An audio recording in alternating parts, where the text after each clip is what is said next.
solid, conservative, and just plain right. Well, welcome to the middle of the week. Holy cow, it's Wednesday. You know what that means? It's hump day. We got to hear from the camel. Play it, man. Uh-oh. Guess what day it is? Guess what day it is? Mike. What day is it, Mike? Leslie, guess what today is?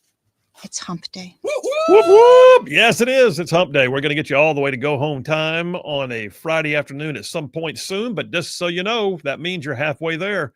That's good stuff. And pushing buttons on the board, the JP is with us. Hey, buddy. How are you? I'm great. How about you? I'm good. Middle of the week. We made it. Middle of the week. And I know that my grandkids are coming this weekend. So whoop, whoop. Yeah, middle of the week on the way to a 4-day weekend. Indeed. And by the way, I see that people are already texting in. Glad y'all are there. We got a great show lined up for you. 4:00 today, beginning of hour number 3, Grand Council. Every Wednesday, you know the deal. Grand Council with my friends Jeff Poor and Dale Jackson. We'll have them on, ping each other with questions to see where the chips may fall. But that comes up today at the beginning of hour number 3. So stand by for that. And then there's a triple dipper just filled up with stuff. So hit it, man. The Triple Dipper. 3 stories you've got to know. That's right, the Triple Dipper. 3 stories, 3 themes, if you will, that you got to know as we run today's show. First out the gate, the woke wars. Yeah, y'all, we're trading blows. We are in the ring. We are mixing it up. We got a win. We got a loss. We got a few other things. We got things that are still coming, but we got a woke war going on right now, pushing back against culture, pushing back against leftist culture. How about that? I got several stories from around the nation that clearly indicate that the battle for the cultural front of America's existence is still ongoing. I'll talk about that. Number 1, Triple Dipper, woke wars. Number 2, oh yeah, every time I get this show going, I find this story, that story. Sometimes, though, I realize the stories are more in our backyard than they are other places.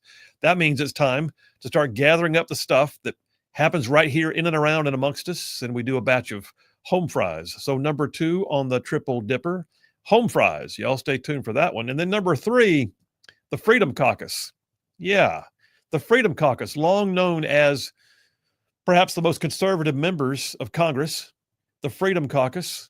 They are fiscally conservative. They are hawks on things related to defense. They're strong in terms of votes on procedure. And I'll be honest with you, they've been a joy to watch. And sometimes they've been all that stood between us and just total capitulation. But the Freedom Caucus is shrinking right now. I'll tell you why. Number 3 on the Triple Dipper, the Freedom Caucus. All right, let me jump on into today's opening monologue, the Rightside Way monologue. I'll remind you guys, as always, that attorney Stan McDonald is indeed the partner at Wilmer and Lee who sponsors the daily Rightside Way monologue. He's a 30-year veteran in the practice of law, and I'll tell you more about Stan here momentarily. All right, so anyone who spent any time at all around the military has probably heard about the Good Idea Ferry. I've talked about it before on the show. The Good Idea Ferry. Well, that's mil-speak jargon. It's one of those euphemisms that somehow gets passed around in the green suit community. The Good Idea Ferry, that little pixie that floats through the room, finds a thing that actually works just fine, and then sprinkles good idea dust on it just to make things change for no good reason, just to make them change. Everybody hates the Good Idea Ferry, and yet somehow it just keeps on sprinkling that fairy dust. And a great civilian example of the Good Idea Ferry is like the recent attempt by Cracker Barrel to take what was absolutely not broken, crush the very soul of it, and then leave a husk of a corporate identity for all the world to question. But the Good Idea Ferry kind of got over on that one. We may be seeing some changes coming out of Cracker Barrel now, but unlike the Good Idea victims at Bud Light, yes, the folks at Cracker Barrel appear to be snapping out of the Good Idea Ferry spell. Maybe just in time, but we'll see. So yeah, the Good Idea Ferry, a loathsome little mystical creature that brings tragedy and heartache everywhere it goes. But as much as the Good Idea Ferry is loathed in the military and the civilian world for that matter, the little heathenous elf is apparently lovingly embraced by liberals because they can't stop themselves from using the Good Idea Ferry's magic to try and gerrymander the English language with new wokeness, like every single day. They change words. They do. The left is just apparently enamored of the idea of changing words to suit their notions, even making up new words. Case in point, The word woke itself. When did woke become anything more than the past tense of having been awakened? You are so woke, as in he woke up at 6 a.m. Woke speak has become its own language in many ways, but unlike other languages, woke speak is merely a co-opting of existing language, a changing of the usage or the grammar or the definitions. The good idea fairy comes through and pa-doom, you have new words. To learn to speak woke, you have to unlearn what you currently know to be correct pronunciation or grammatical context or syntax or general usage. Like, for instance, one of the best examples out there right now is MAGA. MAGA. I'm not sure when MAGA became a word. It's actually an acronym. It's a campaign slogan. It stands for Make America Great Again. The other day, while appearing on CNN, the host, Abby Phillip, looked at me on stage and said, Phil, MAGA voters, blah, blah, blah, blah. At which point I started by asking a brief rhetorical question. I said, oh, so it's MAGA voters? And it caught her off guard. But there she was, stealing an acronym, a slogan, a conservative bumper sticker brand that was designed to mean something very positive, and then trying to make her own version of it. And in her mind, I think it was an insult. Making her own version of a woke word. That's what they do. Good idea fairies. They steal the English language and try hard to make their own version. So let me give you some cliff notes so you can decipher woke words. I mean, let's figure out the lexicon here, right? Okay, let's begin. Start with pronouns. No longer a mere single syllable word that is used to identify someone or something and tied to their biological identity. No. You know, it's supposed to be like male equals he, him, female equals she, her, they is them to mean a group. No. They can now be bent to fit your identity of the day. They, them can be one person. She, her can be a biological male. And stay with me, her. There's now even Z. Z, which allegedly means non-binary. We can go all day on that one. How about diversity? Diversity. Here's a good one. Diversity. It used to mean diverse or a different mix. It is now used in woke speak to refer to mostly racial and gender-based concerns that not enough non-white, non-straight dudes are in the certain hiring pool, or that social grouping or whatever. Basically, diversity is now the secret password for too much whitey going on. But diversity is usually not a word that wokeists use in a standalone capacity. Conservative scholar Victor Davis Hanson, he points out that diversity, equity, and inclusion, that infamous triad, he says that almost always comes in corporate, professional, and academic administrative titles, things like the dean, the director, or the provost of diversity, equity, and inclusion. Known more commonly by their familiar abbreviated sobriquets of diversity czars, such coveted billets, he says, are usually immune from budget cuts and economic belt-tightening. Often such newly created czar positions are subsidized in times of protest and financial duress. Basically, here's me talking again. It has actually taken presidential executive orders and state legislatures passing laws to begin unwinding the good idea fairies' use of the word diversity. And then there's equity. Equity. Here's one. Equity. It replaced equality, since equality, became too familiar. The good idea fairy pointed out that equality actually means everyone has equal opportunity, but equity, well, equity can mean that wokeists get to decide who gets what. Sort of like the Green New Deal's tree equity for big cities, or the equitable distribution of money in a welfare state. Sure. Or equity in social justice requiring cashless bail, or equity in so-called food deserts requiring state-run grocery stores. By the way, did you notice that in order to define equity, I also had to use several other good idea fairy woke words to simply make the definition? I mean, that's some serious layering of the woke words right there. Then there's a favorite woke term that is often parlayed into great financial gain for protest groups. It's the joint use of two common words together, hate speech. Usually devolves into something covered by a hate speech moniker. I mean, surely there's no First Amendment for saying what you believe is true, even if it doesn't match the woke flavor of the day. Don't believe in gay marriage? Hate speech. Don't support abortion? Hate speech. Don't believe that frogs ought to have equal access to ponds where toads live? Hate speech. In woke world, you can burn an American flag, but God help you if you leave skid marks on a rainbow striped crosswalk. Hate speech. Yep, flag burning is a First Amendment right in woke world, but rainbow roads are hatefully maligned.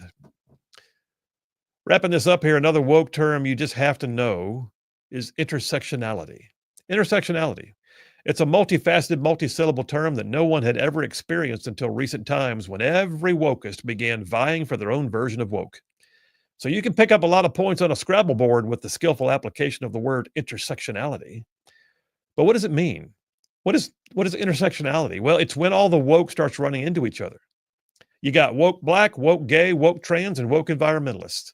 If you have one guy who believes he's a girl who happens to be black and also hugs trees and saves whales, you have maxed out on intersectionality, and you get more points on your woke bingo card. Some woke causes actually lap over, apparently. Oh boy. Intersections of wokeness, that's intersectionality. Sort of like the highway interchange where all the yellow brick roads come together to lead towards the land of Oz. Are you non-binary? That's one section. Are you non-binary African-American? Well, intersectionality now. Are you non-binary African-American, sometimes gender fluid with a lisp? That's intersectionality goldmine. Look, another thought from Victor Davis Hanson was, he said that there's a word called marginalized too, that we have to remember. Marginalized. Hanson says the marginalized are those dehumanized by the white majority culture on the basis of race, sex, and sexual orientation. On rare occasions, he said, the category marginalized can be difficult to articulate, given the intrusion of irrelevant class considerations that supposedly remedy that marginalization. He says income and wealth are transitory criteria. Sex and race are not. So like Jay-Z, Barack Obama, and LeBron James, they are permanently marginalized, even though they might make a whole lot more money than a Pennsylvania coal miner. Just saying. Look, winding down the woke dictionary here, I have to say this. You have to know one more. Microaggression. Microaggression. You would think that means like a small but outrageous threat, but no. Aggression no longer requires intent with wokes. Nope, no intent at all. The simple fact that I'm a straight white conservative male with a conservative worldview can somehow be considered a microaggression just by my very existence. You're at fault through no fault of your own. Or perhaps you addressed that young man that you just met in a social setting by his biological pronoun, God forbid, instead of his chosen pronoun. That's a microaggression. Look, I could go on, expanding your woke lexicon into a keen and incisive means of debating with the woke culture.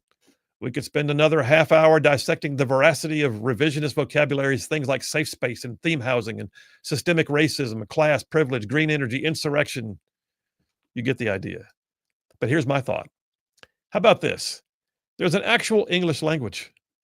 It is actually spoken, actually written, actually espoused correctly when you use the grammar books. Likewise, it can also be used incorrectly, meaning that there are actual standards, apparently, at least they're supposed to be. So before they start co-opting the linguistic capabilities in our modern society to mean something it was never intended to mean, how about this? Can we just debate it for a bit? Make them explain it. Make them explain their good idea fairy woke words. Make them explain where they get it from. It's good for a laugh when they try. Otherwise, we're just going to have the good idea fairies rewriting the dictionary faster than we can even look up the words. And that's a wrap for the Rightside Way. Yeah, I don't know what triggered this one today. I saw something woke and I thought that is the stupidest thing I've ever heard just because you made up new words.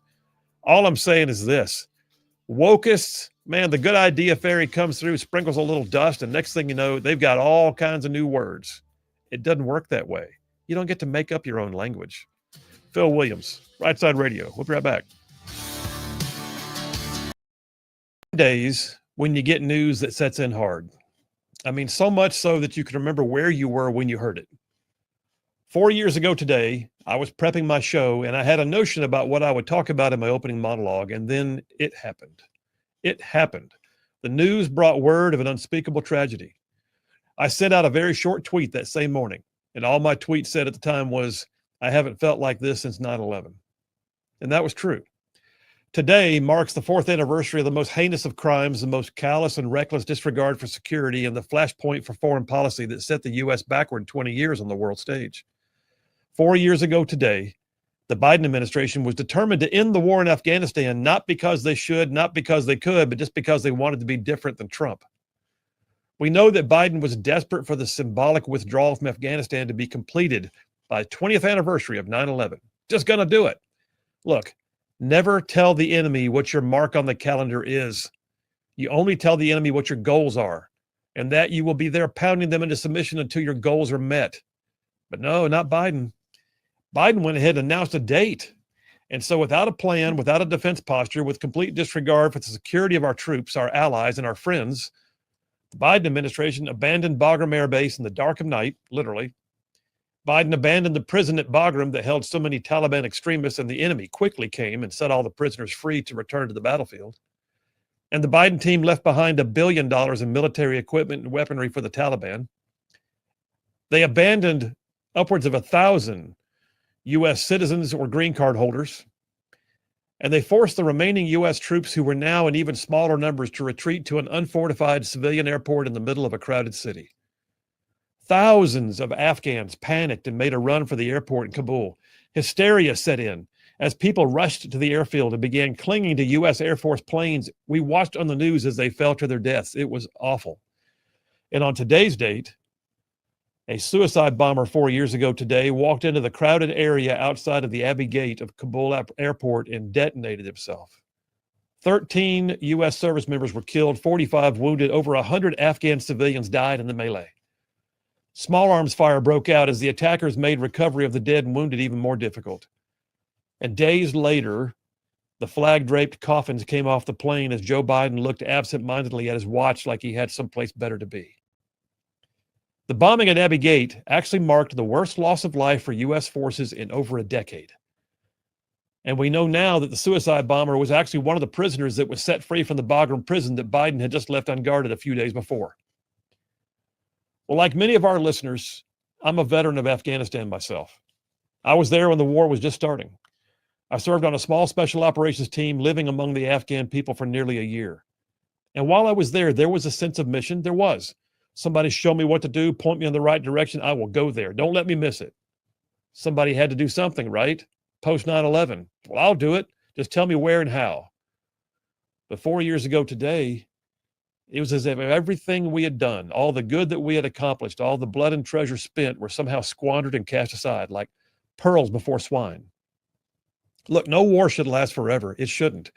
But every soldier should know that those who sent them to war would also honor their service and appreciate their sacrifice. And when Joe Biden looked down at his watch while the flag-draped coffins came off that plane, when General Milley kept his job, when parents of the dead and wounded received no support, well, y'all, that was a dark day that was made even darker because so many of us felt like a part of us was left there at the Abbey Gate.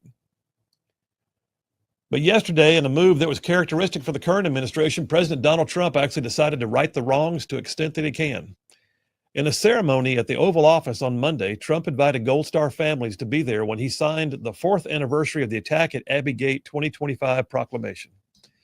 He said it was way past time that these families and their loved ones were honored. And yes, it was. Trump said that we are, quote, 4 years into this nightmare and that it was high time for people who served in the Biden era to be held accountable for the disastrous withdrawal from Afghanistan. Trump said as commander-in-chief, he will, quote, never allow our military service members to be so betrayed, our friends to be so abandoned, and our credibility to be so destroyed. The proclamation that he signed yesterday, it read in part, as our nation solemnly marks 4 years since the attack on Abbey Gate, we honor the memory of the 13 brave souls and every military service member to ever die in the line of duty, and we renew our resolve to protect American lives, defend American interests, and uphold American sovereignty. It's a great proclamation. Well, just like that, on that morning 4 years ago, I felt like I was in need of a mission. Someone tell me what to do and I'll do it. I believe the bombing at Abbey Gate was one of the greatest moments of crisis of our decade. Well, Trump's ceremony yesterday, though, is partly symbolic, and I get that. But it established that sense of duty that I'm talking about, that sense of mission, one that I know many of you share because that's the kind of people you are.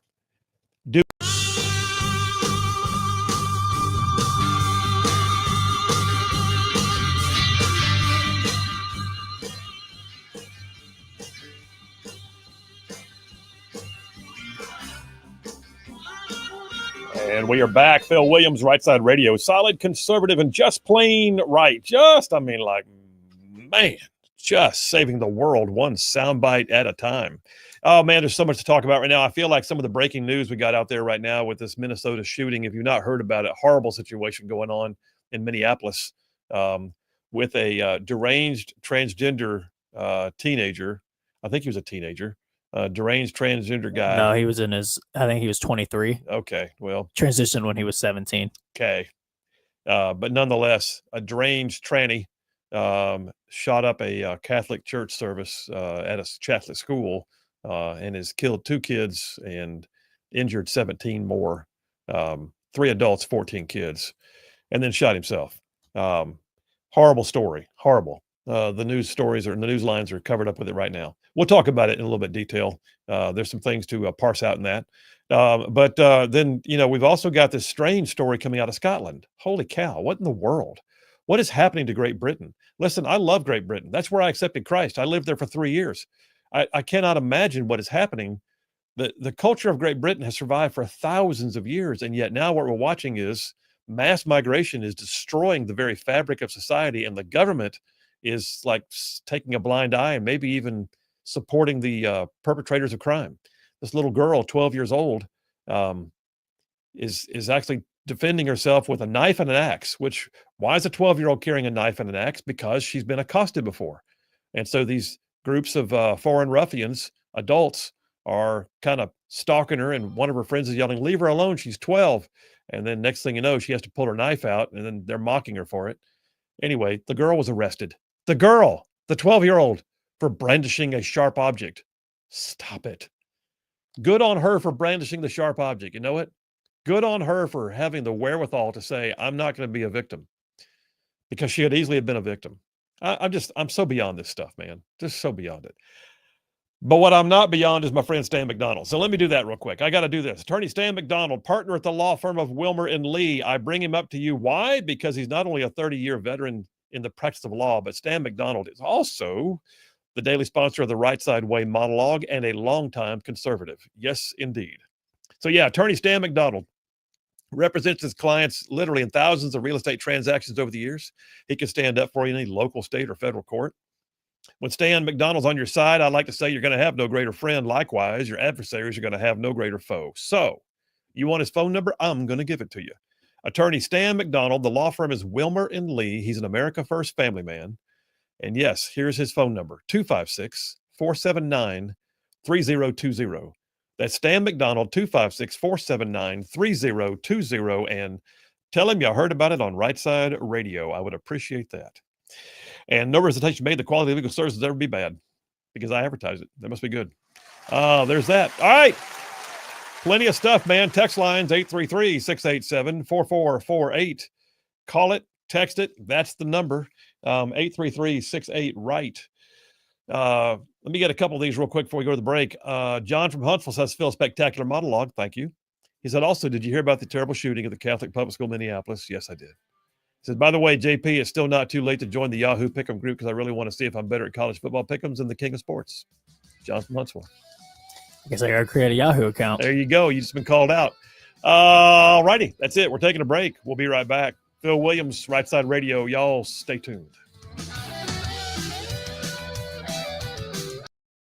Feeling of an obligation, a debt that's owed and never fully repaid. It's a sense of maintaining our national honor, of not allowing someone else, much less a rogue group of violent, backward-thinking, hairy-knuckled misogynists, not allowing them or anyone else to dictate our reputation on the world stage. You see, our honor is of our making. It's a sacred matter, not to be taken lightly, because this is our country. This is our home, our refuge. This is a place where the sweat of our brow and the work of our hands has forged a future for our kids. Our country, where the generations before us labored and fought and loved and laughed to form a more perfect union. We're talking about duty, honor, and country. Far more than just a phrase. Far more than anything the Biden administration could ever figure out. It's not some melodramatic intonation of old school promises. It's real to the vast majority of Americans. I mean, sure, the network news wants you to believe that things like critical race theory and Antifa and white supremacists and Black Lives Matter, that all of those and those fringe elements like them are the core systems somehow of who we are. In some way, they're the true nature of who we are. No, they most certainly are not. The core of our citizenry actually recognize the value of our national heritage. The vast majority of Americans will still fly the flag, stand for the anthem, and volunteer for the cause. Duty, honor, and country. General Douglas MacArthur, he elaborated on those three concepts in an iconic speech at West Point in 1962.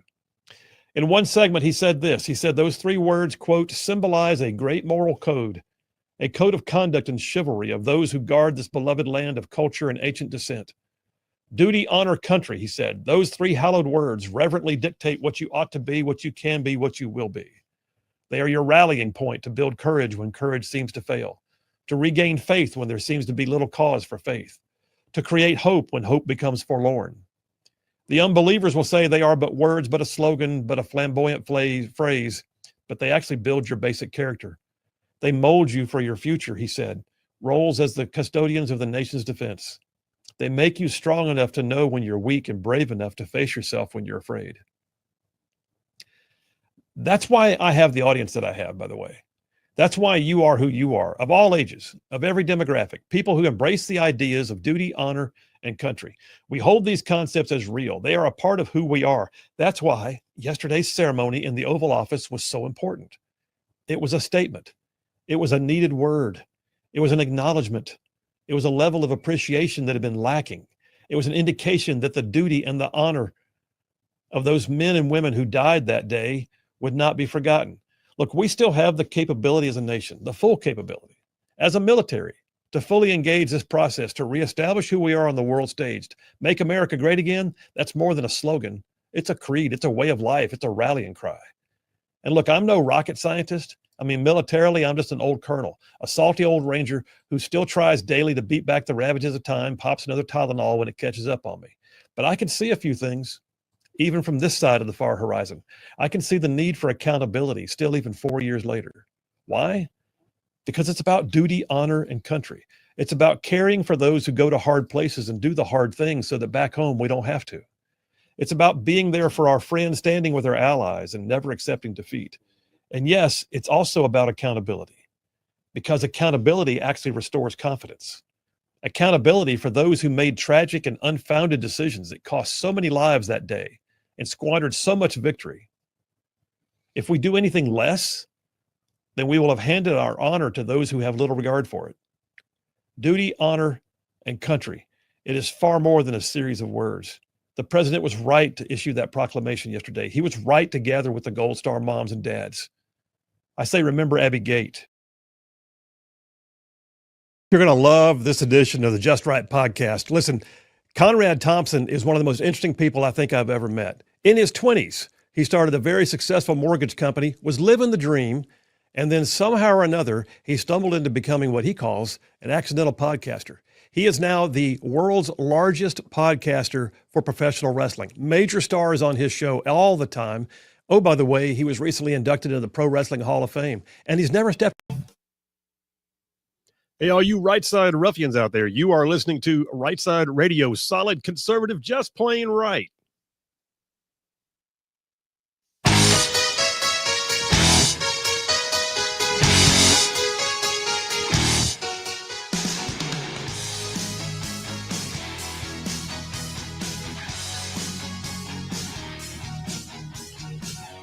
And we are back. Phil Williams, Rightside Radio, solid conservative and just plain right. Just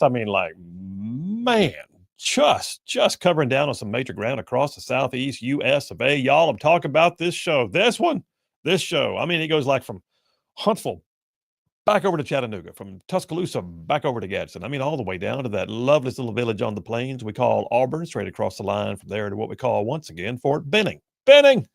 Big old patches in North Georgia and Mississippi thrown in just for good measure. And that's just the radio footprint.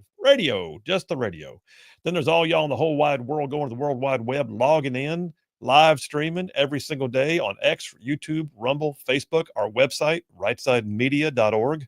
Thank you very much. And then all you podcasters who catch it after the fact. I say all that, you know the deal. I say it because we want you to know that wherever you catch this show means the world to us. Thank you very much. You're the reason why we do what we do.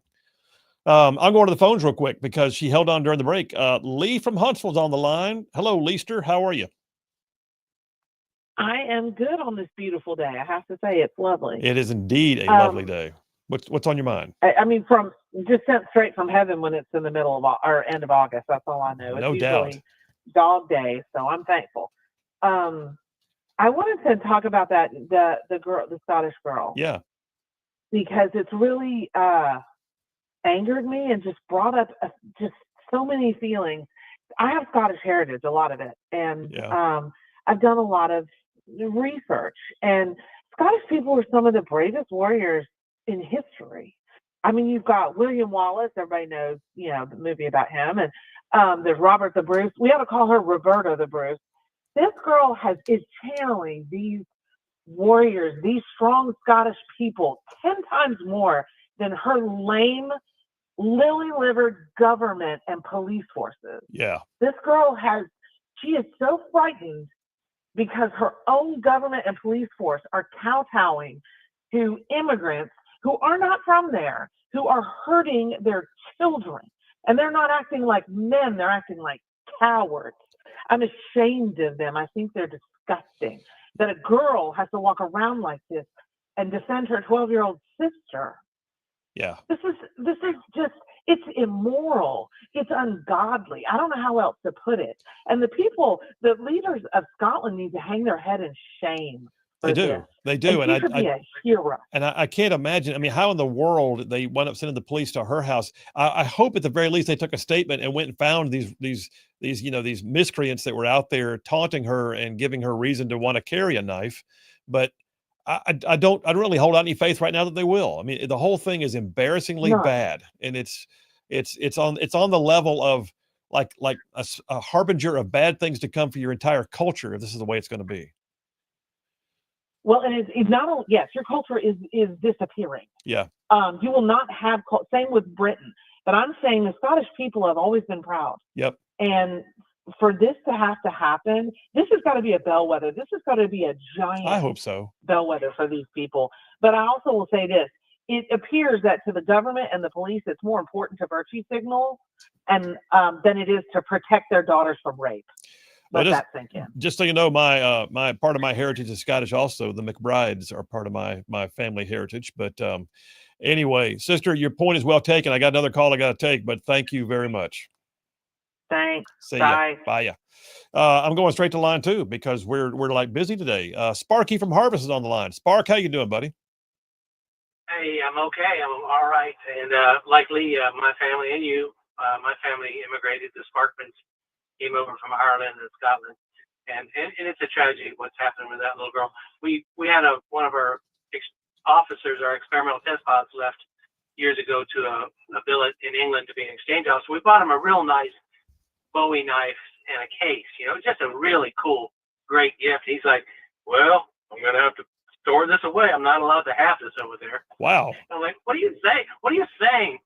He said, knife control is, this was 10 years ago. Knife control over there is saying, hey, the Minneapolis school shooting, look at the parallels between that and the Nashville. Yes. That insane, evil girl who shot up the Christian school in Nashville. Yeah. People have spent the last 4 or 5 years celebrating gender dysphoria, celebrating mental illness. And we got to keep an eye on these people. They're not getting the treatment they need. And if their families let them have access to guns, this is ridiculous that it happened in Minneapolis. And my heart's breaking. My prayers goes out to those Catholic families up there. Yeah, totally agree, man. And listen, you make the point. I pulled this off somebody else's post. They said the new shooter, the shooter today, identified as trans. The Lakewood church shooter identified as trans. The Colorado Springs shooter identified as non-binary. The Denver shooter identified as trans. The Aberdeen shooter identified as trans. The Iowa high school shooter identified as trans. It just goes right down the list. Somewhere along the line, we've got to recognize that this is a mental illness, and that the amount of violent rhetoric in the left right now is even spurring that mental illness to new heights. I agree 100%, and Big Pharma needs to back off doctors passing out happy pills instead of treating people's mental problems. And that's all I'm going to say about that. Thank you, Sparky. Good to hear from you, man. Okay, bye. See you. I love it when the phones light up I mean, yeah, you know what? This is I think the most fun is when the audience takes hold of the show. When the topics, we haven't even gotten to Dipper 1 yet. I'm fine with that. And I think Allie was going to call in too, so we may see Allie calling in momentarily. Let me get a few texts from the text line. Paul from Decatur says, hey, Colonel Paul in Decatur, comment on the recent shooting at the Catholic Church. I wish everyone would stop referring to these deranged trans as males or men. They are not. They are so sick in the head and need need therapy. They are mentally ill. They are. And by the way, this was a guy, right? Wasn't it a guy who identified? Yeah. Okay. So yeah, I mean, he was a dude. So but he's not much biologically. Of a man. Yeah, he was biologically a dude, but he wasn't much of a man. How about that? Lou Ann from Huntsville says, and sends a link to a story that I'm not going to open yet, but she says, this is getting to the breaking point in Europe. There were demonstrations in Holland to get politicians' attention. All they seem to say is thoughts and prayers. Sorry, Phil, that ain't good enough. This is so wrong. What's the story about? The story is apparently a teen girl was murdered by asylum seekers while we're calling to the cops reporting that she was being followed. And this was in the Netherlands. So wow, and more wow. Cameron from Decatur says, to be fair, when you're talking about equality, you have to first determine what the percentages are for the races in a given population. Okay. Says, in the United States, for instance, 60% of the people are Caucasian. For what we know, 19% are Latino, roughly 15% are African-American, and then on from there. Therefore, to be truly equitable, any group should be approximately 60% I see what you're saying. Okay. That's a grouping that fairly represents the population. No group has to be 50-50 in order to fairly represent the population. Okay. I get what you're saying. And then it's also going to depend on where you are. If you go to a city that's majority Black, then you're going to wind up having groups that are probably based off more likely what the demographics are in that area. But I get your point, man. Thank you very much. Before I go to the break, I see she's on the line. Allie from Athens is on the line. Hey, my friend, how you doing? Oh, I'm doing well. It was so fun to be encountering protesters and be on the other side of it. Oh, and wow. Here's what happened. Okay. Yeah. Today, the governor came and delivered a State of the State address at the Alabama Veterans Museum, of which you are quite fond. Yes. And on the way in, the No Kings folks showed up, always a rational group. And I was going to be doing some other work, so my arms were full. I had my backpack and stuff. My arms were full, and the first thing that was said to me was, "You can't wave. Your arms are full." As if there's something wrong with me having full arms and indicating that I was going to work. And so I pleasantly said, "Well, I'm actually on my way to work." And somebody else chimed in and screamed at me and said, "Well, then do your job." But I got off easy. Sandy and Jerry, who are the directors of the Alabama Veterans Museum, had to remove a No Kings sign from the fence. And what got screamed at them was that they were Epstein supporters and child molesters. God. So how many of these ne'er-do-well skulls full of mush were out there protesting today? How many did you have? Oh, if I were going to do a quick head count, I would say probably about 10, maybe 15 tops. Okay. But then I've got one more very quick one. They were on the courthouse square a couple of weeks ago, and we just had an election in Athens, and it had been a particularly brutal and ugly election this time around. Thankfully, I feel like God heard our prayers, and Mayor Ronnie Marks was reelected, and I, for one, am very thankful. There were several people on the city council that were up for reelection, and I saw one of them who served in the Air Force, and I will not say his name, but there was a woman in the Handmaid's Tale outfit with the white bonnet and the long red cape. Wow. And I said, you know what? Now remember, I am the recovering feminist. I said, you know what you need to do? Just stride on up there, put your arm around the woman, take a selfie, and put a post on Facebook that says, "My kind of woman." It'll absolutely cinch your election. And he rolled his eyes, as he has. But it's just like, I would like to say respectfully, Colonel, back in my protesting days, I may not be remembering accurately, but I don't think we were this nuts. No, I don't. And that I think is the culminating point before I go to the break, is that you're right. Protesters these days have turned into complete nutsoids. I mean, there's it doesn't even make any sense. Flaming nutcakes. I mean, they come to the Athens Veterans Museum and protest the governor of Alabama, and then call people Epstein supporters if they take down the signs that weren't supposed to be up in the first place. I gotta go, sister. I got a break pinning on me, but wow. Okay. All right. Watch out for the protesters. The No Kings are out in Athens. Allie from Athens, thank you very much. We're taking a break. Phil Williams, Rightside Radio. Y'all stay tuned. We'll be right back. Ring. It's the coolest story. You're going to be inspired by it. You're going to be basically trying to figure out how to do more of that yourself. All of it is what I would call just right. Y'all stay tuned. Yeah, let's do a show. 1, 2, 3, hey! Conrad Thompson, welcome to the Just Right podcast. Thanks for having me, man. Beautiful man. Gadsden, Alabama. Are you kidding? We're glad to have you. This is like an honor. I'm pretty sure that we should have had pyrotechnics and smoke when you walked in the door. Is that the way this works? No. All right, let's talk. I'm going to do a quick introduction. Okay. Let everybody know who's sitting here with me. So, you're just an everyday guy. Yep. Is what you portray. Well, that's real. However, you run a mortgage company. You've been doing that for a long time. Yes, we'll talk interest rates later. But, oh, by the way, you're also not only a very successful mortgage broker, but you married Ric Flair's daughter, got into the world of podcasting. Next thing you know, you're inducted into the World Wrestling Hall of Fame. And somehow or another, you've become one of the biggest podcasters / broadcasters / event organizers in the world of professional wrestling. Am I right? Pretty close. All right. It is when you say it like that, it sounds more interesting, I think, than it really is. But thank you for having me. Oh, I'm glad you're here, man. Yeah. Well, I tell you what, I just want to get to know you. Sure. So first of all, there's what I would call the more sedate side of your professional life. Yes. You're a mortgage broker. Well, banker, but same thing. Banker. Yeah, I apologize. Mortgage banker. Yeah. So how's that going, and how do you balance all of it? A great support team. You know, I've started doing it August 27th, 2001. So just a couple of weeks before 9/11. Oh, wow. And I had just turned 20. I'll turn 44 later this year, and that's all I've ever done. So I've done mortgages longer than I was alive without mortgages, even through grade school. So it's kind of all I've ever known.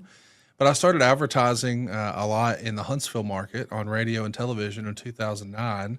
And I expanded to Nashville in 2010 and 11 and Chattanooga after that. And then somehow, some way became an accidental podcaster in 2015 with Ric Flair. And in 2016, he introduced me to his daughter. And in 2018, we got married. And yeah, it's a pretty crazy story how it all sort of dovetailed together. I mean, I thought that my life was eclectic. But then I reviewed some of yours as I got ready for today, and I thought, no, I got nothing. Well, it has been an interesting life, but what's interesting to me is that you and I are 1 degree separated, that my best friend in life, the guy who actually performed the ceremony between me and my wife, was a guy who I think you were kind of like his youth pastor of sorts. I was, absolutely. Yeah. Yeah. How fun is that? Cassio Kids, shout out. Cassio Kids, shout out. We love you still. Yes, absolutely. And what's kind of cool is I made the joke earlier that tell him I've still got pictures, but then again, he may come back and say, tell him I got more. I love that. I love that. Pictures when he had hair. That's it wouldn't exactly even look right. like him. He's got plausible deniability. That guy's got hair. That's not me. Hey, listen. So on the mortgage broker side of you still do that though, right? Oh yeah, every day. Yes, sir. I said broker, it's banker. But no difference. I help families get into mortgages. I help people realize the dream of home ownership and then understand that they can reorganize their debt. Like right now, there's a lot of families who are struggling because, as you've probably heard, credit card debt is at an all-time high. Yeah. At the end of January, a report came out that said that America had $1.21 trillion in credit card debt. It's never been that high. No. And if you take a look from the pandemic to now, it's almost like a hockey stick. It's just through the roof. And I think the reason that is because people are hesitant to refinance out of their low-rate mortgages they locked down during the pandemic. Yeah. So they'll say things to me, Phil, like, well, you know, I'm rate sensitive, so I'm not going to refinance at a greater rate. But I almost challenge that, Phil, respectfully to say, how rate sensitive are you really if you've maxed out a credit card at 31%? Yeah. Like once you owe it, it's up to you to figure out how to pay it back. And not only is the interest rate you have on a credit card astronomically high, but the interest you pay on a credit card is not tax deductible, whereas the interest you pay on a mortgage is. So if you could get a cheaper payment and a greater tax deduction, improve your credit score, give yourself more room on that credit card in case something disastrous happens, and lower your monthly payments in the process, how do you lose? But a lot of families just don't really understand that, and they're just taught to think, well, I got a great rate on the mortgage, I need to leave that alone. But it's impeding their ability to take their kids to the movies or go get ice cream or just life. So you've actually done this for a bit. I can tell by the way you verbalize it. It Sure. comes right on out. And I guess, too, let me ask you this, because I'm going to chase a rabbit for a second. We all watched the economy over the last 4 years, just the cycles of just craziness, 40-year high inflation. COVID pandemic set the rates low, trying to get the economy back, stimulation money being thrown in. Just it was madness. Yes. It was cats and dogs living together. It was all of it. Are you seeing people returning to the table, though? I mean, that conversation you said you can have with people on a regular basis. I do a lot of real estate law. Mm-hmm. You do the other side of it. You're the Yes. lender side. Are you seeing people coming back to the table, so to speak? A little bit.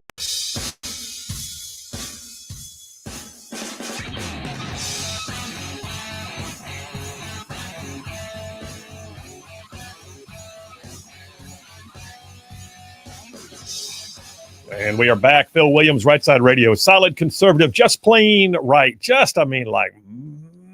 Just making common sense like a superpower. That's right. Bulletproof influence, my friends. So let's talk about this situation up in Minneapolis right now. It's a horrible thing. But it appears that on one of the first days of school at a Catholic school at the Church of the Annunciation in downtown Minneapolis, a guy who we now know is a transgender activist who left a manifesto that we'll talk about in a minute, went to the chapel where all the kids were gathered for morning mass. And while they were in the middle of prayers, began shooting the place up. 2 kids are dead. I believe their ages were 8 and 10. And there are 14 injured personnel, 3 are adults, 14 kids, 17 total, I mean. And then the shooter took his own life. I says his. I'm sure there are others out there that want to identify him as a her, but it's not. It's a dude with a mental illness who left a massive video manifesto, is what I understand. And JP, you were the one telling me about that. What do we know about the manifesto? Well, first, MSNBC is also calling him they after the incident, so there's that. But yeah, so apparently he had scheduled a YouTube video to go up right at it was posted like a couple minutes after the shooting, with him going through a notebook of a like 4 or 5 page manifesto that he wrote. I didn't read all of it. Well, let me interrupt real quick. What that also means is this is way planned out. Oh yeah, he had a manifesto that was well written, but written out. I think you're going to tell me in a minute too. He had a schematic of the church. Mm-hmm. He videoed in advance. Mm-hmm. He had his weapons all marked up and everything, and then he drove to the church and he had this He said he had it preset to post on YouTube. Yeah, he had the video of all of that scheduled to post right after the incident. So yeah, and yeah, he had a diagram of what the inside of the church looked like, and then proceeded to stab the picture with a knife. So it was pretty disturbing video. YouTube has taken it down. However, it is like still up on Twitter and such. But yes, this was a meditated event. By the way, his guns, which he had several of them, Minnesota being a red flag state, I feel like this guy is a walking red flag. But anyways, the markers he wrote on one of his guns, something about kill Trump, something on another anti-Israel. There's one that said, "Where is your God now?" So that's who this guy was. So this is an anti-Christian, anti-Trump, anti-children manifesto. Yes, pretty much. And did you tell me that his mom works at that church? His mom works at that school, yes, in church. And also, apparently, there's proof, there's a document that somebody found, I don't know how, that his mom had signed off when he was 17 to have his name changed to Robin. So she was fully behind his transgender stuff. So it's a pretty disgusting story. It's sad. And right now there are devastated families. There are kids. There's one kid, I saw a brief piece of his interview in the press. I mean, they're all standing around with microphones in the face of a 10-year-old who just came out of a shooting. So I'm not sure where the parents were at that particular moment, but the kid was talking about how when the shooting started, one of his friends jumped on top of him and got shot, but saved him from getting shot. Yes. Unbelievable. Now, I don't know if one of us already said it or not, but I guarantee you there's already going to be discussion. Tim Waltz is speaking right now. He'll probably say something about gun control because he always does. I think I need to point out, you said red flag laws. So Minneapolis and the state of Minnesota in general have some of the most draconian gun laws already in the nation. They do. They require expanded background checks. They have extreme risk protection orders, which is red flag laws. That's where somebody sees a problem and they turn you in, and then you lose your guns and you can't buy one. And apparently that doesn't work. And then restrictions for domestic abusers. They have individuals purchasing handguns and anyway, the bottom line is, or they even issue permits at the city level, not just like county and state, city level. So, and all of those are kept on file with the local police department. So you got all of these different measures in place that makes their particular gun control laws some of the most controlling of all, and it made no difference whatsoever. Nope, the bad guys still got the guns. And however, I'm sure there was a lot of people who really weren't that much of a threat that probably were denied gun access because they were deemed red flags. But yet a transgender, oh, go on in, get all you want. But I mean, I think Sparky mentioned it earlier about the trend of transgender shootings at schools. So maybe it's time to talk about it's not a young white male problem, like Trey Gowdy said. It's a transgender problem. I think it's very clear. No, wait, let's clarify. Trey Gowdy didn't say it's a young white male No, he did. problem. He said Trey Gowdy said it's a young white male problem. He did. Yeah. Trey Gowdy. He's getting slaughtered on X right now over it. He said, before they knew who it was, he said, I bet you it was a young white male that did this, and we got to do something and advocate for like gun control. Trey Gowdy. He did. Republican Trey Gowdy, former prosecutor. Allegedly. Yeah. Oh man, I want to check that out. All right, listen, it's a heinous mess. It's not part of our dippers. It's just the kind of story that you just don't ignore when it's on the air. And both screens right now in the studio are filled up with it. There's a press conference going on right now. The shooter did post his manifesto. It has been taken down, like JP said, but officials are scrubbing it right now. I'm sure they're searching the house. I don't know if these were his parents' guns or his own guns, but he had certainly decorated them. Like he wrote all over them. If you see pictures on Twitter, you'll see that he wrote all his messages all over his firearms and the magazines and everything else. So if they were his parents' guns, he certainly had long-term access to them and made them look like his own. The whole thing is an absolute awful situation, a mess, a grossness. I mean, kids are sitting in church praying, and then shots start ringing out. And I don't know how many shots did he fire. Do we have any idea how many shots he fired? I think one parent that was a witness or a teacher or something said it was between 50 to 100 shots. Good Lord. So he was changing magazines. He went apparently loaded with an AR, a pistol of some type, and a shotgun. So, yeah. Okay. Chris from Athens says, I know Tim Walz is going to come out and condemn the shooting. The fact that the Democrats are cool with killing children in doctors' offices like abortion, but don't like it when they kill them with guns is total BS. He said, these people are all completely disgusting. I can go with that. Dave from Capshaw, Alabama sends me something. Let me see what we got. Oh, yeah, there it is. Dems can demand gun control minutes after the news breaks of a deadly school shooting. Well, I got news. They've already got the gun control. It didn't control a thing except the good guys. We're taking a break. We'll come right back. Phil Williams, Rightside Radio. Y'all stay tuned. We will be right back. People who are in a bad place, or life has dictated that they need to make a move. Yeah. So unfortunately, maybe there's a divorce, or a loved one passes away, or there's an empty nester, or someone retires, or they lose their job. Those are the type of people who are making moves right now. But people are still buying houses. People are starting a new career, and they're excited to have a fresh new start in a new town or a new market. And their life has dictated that they have to buy something else. But I look at here locally, you think about Huntsville, Alabama. There's over 500 jobs that have been announced, and there's rumors it's more, that will be coming from the FBI down to Huntsville. I mean, Kash Patel was just there last week saying we hope to bring a lot more than just those 500 jobs. Well, that means there's 500 families, moms and dads, usually a two-family income or two-income household. They've now got to relocate their whole life to Huntsville, Alabama. Now, you and I know Huntsville's awesome, but this wasn't anybody in D.C.'s original plan. No. Like, they have jobs, like probably only one of those people work for the FBI, but the other person has a job there. They're also going to find out they can buy a lot more house here than they can in D.C. Absolutely. But some of them never owned a house, and now they'll be able to. But are people going to rush to buy their existing house in D.C.? See, that's the problem is they've got to sell a house there at the same time everybody else is leaving D.C., so now there's more inventory than ever before. Are they going to be upside down? Yes, their dollar goes further in Huntsville than it does D.C., but if they've still got a mortgage hanging around up there, boy, it's a real challenge.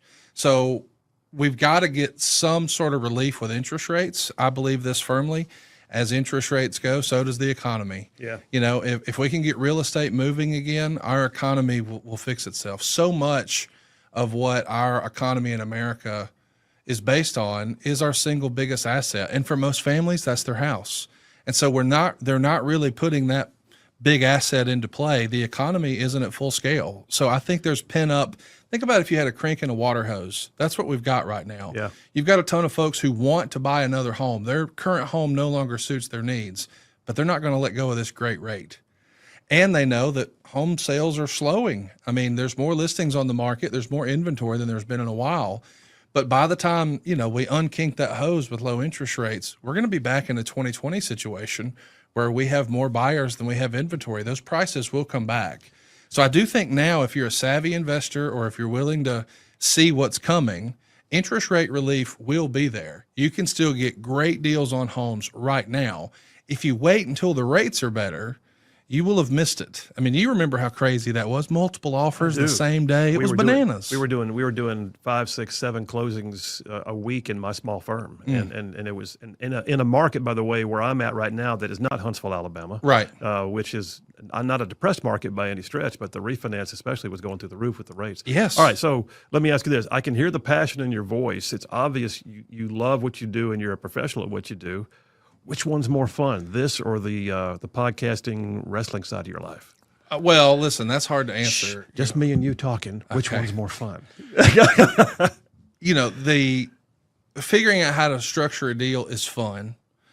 Laughing and cutting up with my buddies, telling inappropriate jokes to make people laugh about old wrestling stories, that is more fun. Yeah. But there's nothing more rewarding than feeling like you had a meaningful impact on someone's life. Yep. And I realized that we can do that with the mortgage business. I mean, I routinely help people experience, a $1,500 a month savings. I mean, that's like they had a second really nice part-time job, because that's like net dollars. So think about how much you would have to earn in order to bring home $1,500. Like, that allows families to do more for their kids, for their moms, for their dads, be more, active in their community. Just relief and peace of mind. That's what it's about. So I guess in essence, I'm going to paraphrase slightly, but do you feel like you're helping people no matter which side of your professional life you're on? I do. I mean, whenever we do live events on the podcast side, I always do a meet and greet before. Me and my co-hosts would do a VIP meet and greet, and you'd be surprised how many people get emotional at the table when they say, "Hey, man, when my mom died, or my spouse died, or my son was diagnosed with leukemia, I needed an escape." And just listening to you guys talk about old wrestling brought me back to that place when I was a young person and watching wrestling with my grandfather or whatever. So just stirring up those feelings of nostalgia and giving people a fun distraction does have value. Sure it does. But I'm not interfacing with those folks on a one-to-one basis as often as I am the customers and families that we serve on the mortgage side. Well, you mentioned old wrestling. Yeah. All right, so I'm an old guy. So I'm thinking back to the days of like Tojo Yamamoto and Gorgeous George and Rowdy Roddy Piper. The best. And I mean, these were the guys of my day. I can still remember sitting in my granny and granddaddy's kitchen in Birmingham with the black and white TV on the roller stand over there in the corner of the kitchen, and looking at my granddaddy, say, "Granddaddy, that man just hit another man with a metal chair." Yes. And as a kid, just watch.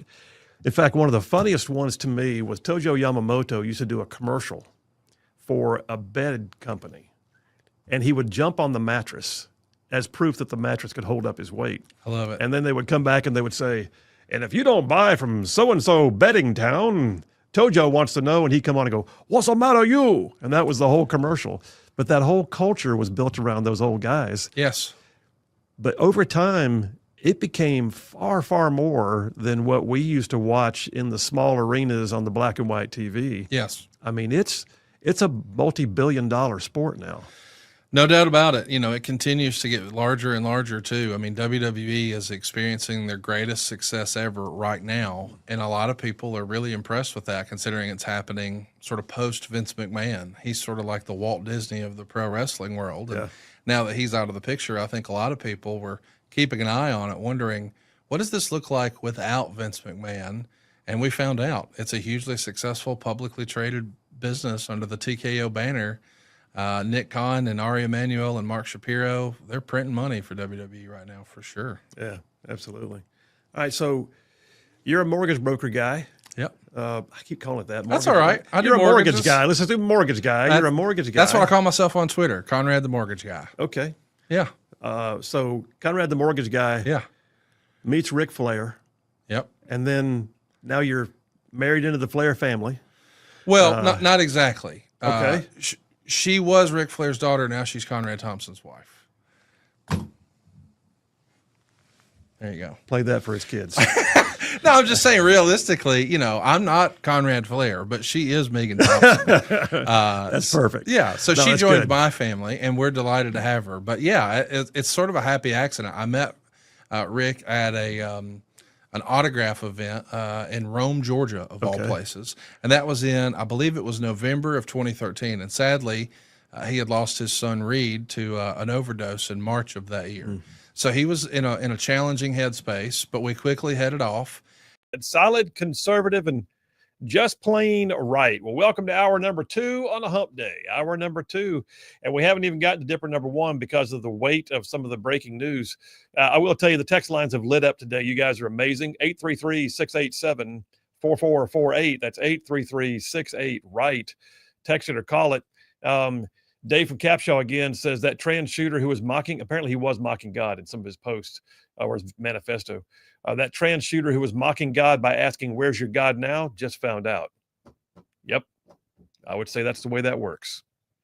Jeff from Indiana says, Phil, somebody needs to make some stickers up of a fish in a barrel and stick them on every gun-free zone you can find, because that's what you're going to be if you're in that zone. Yeah, fair enough.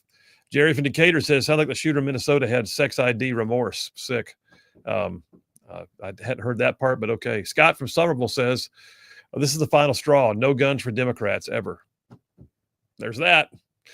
Mark from Tony says, guns are not the problem and crazy people are the problem. Yes, indeed. I would say that.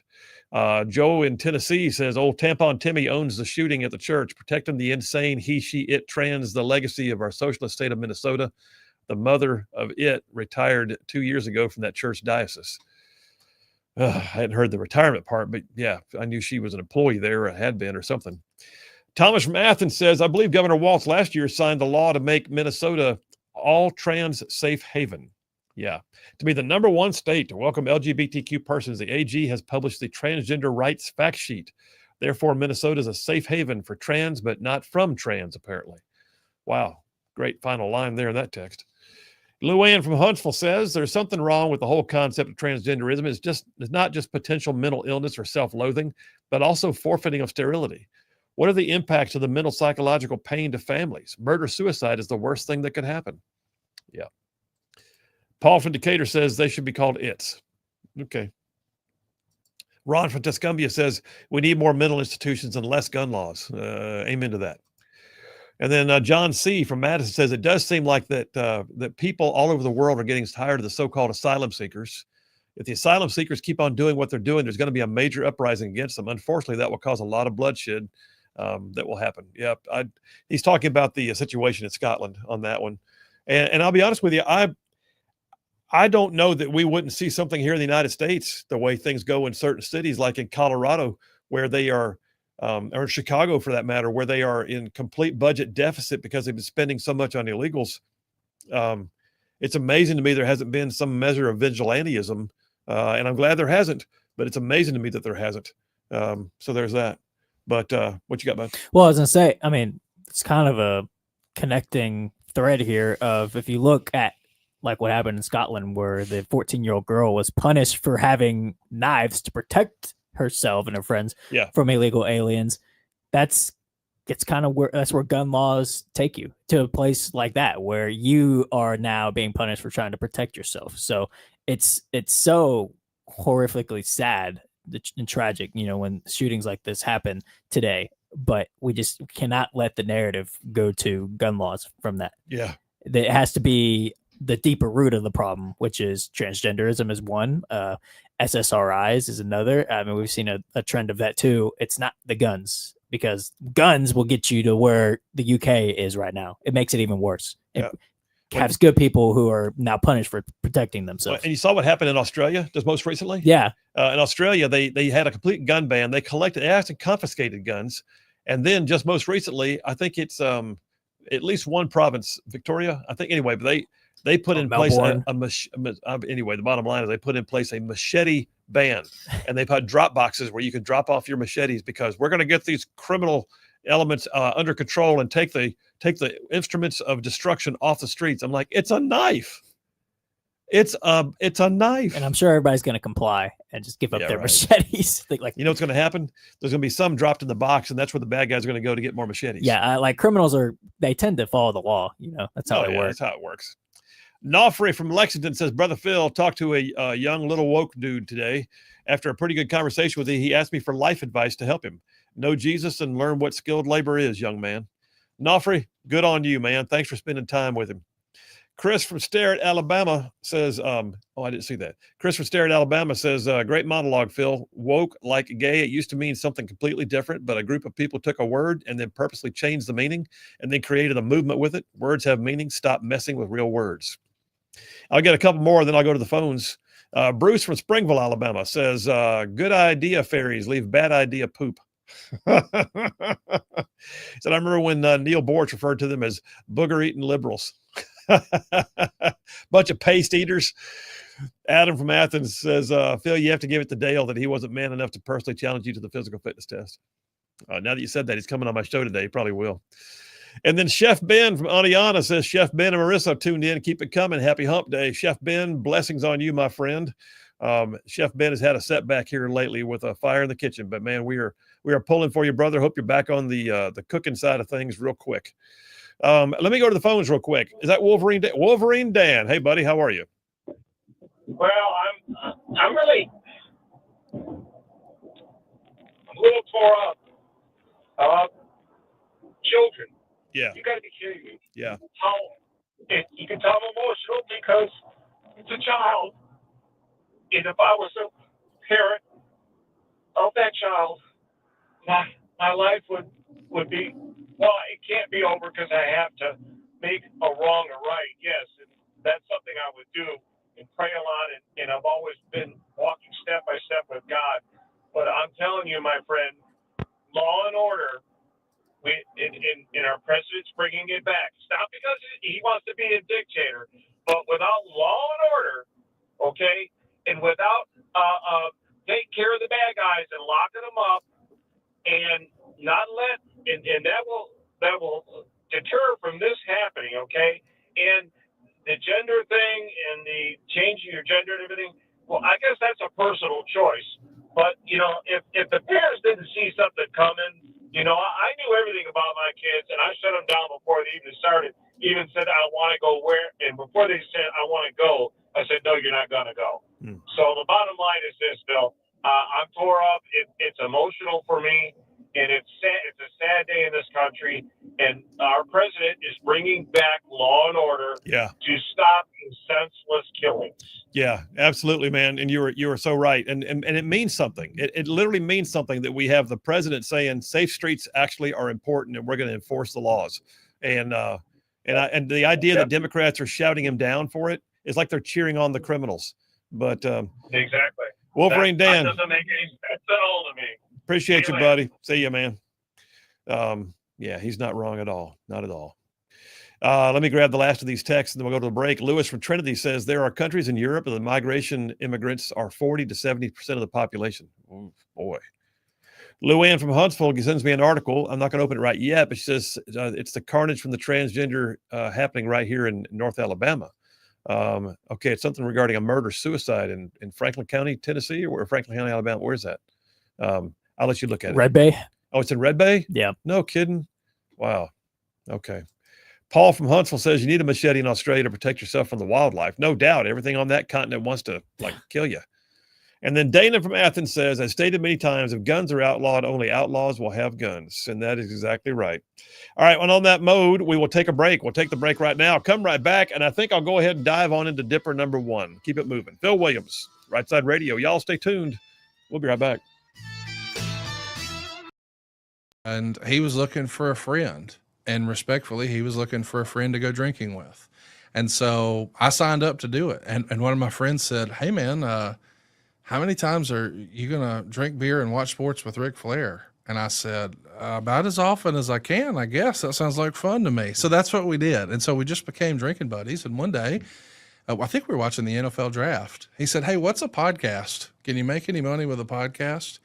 And I said, well, I don't know if you can make money with a podcast, but show me your phone. I'll show you how it works. That was 2014. So before podcasts were even cool. Really? Yeah, well, I guess, yeah. CBS had reached out to him and offered him a podcast. So in 2015, he launched Woo Nation on Play.it, which was a CBS platform. And he would go into the radio station on Peachtree in downtown Atlanta and record his podcast.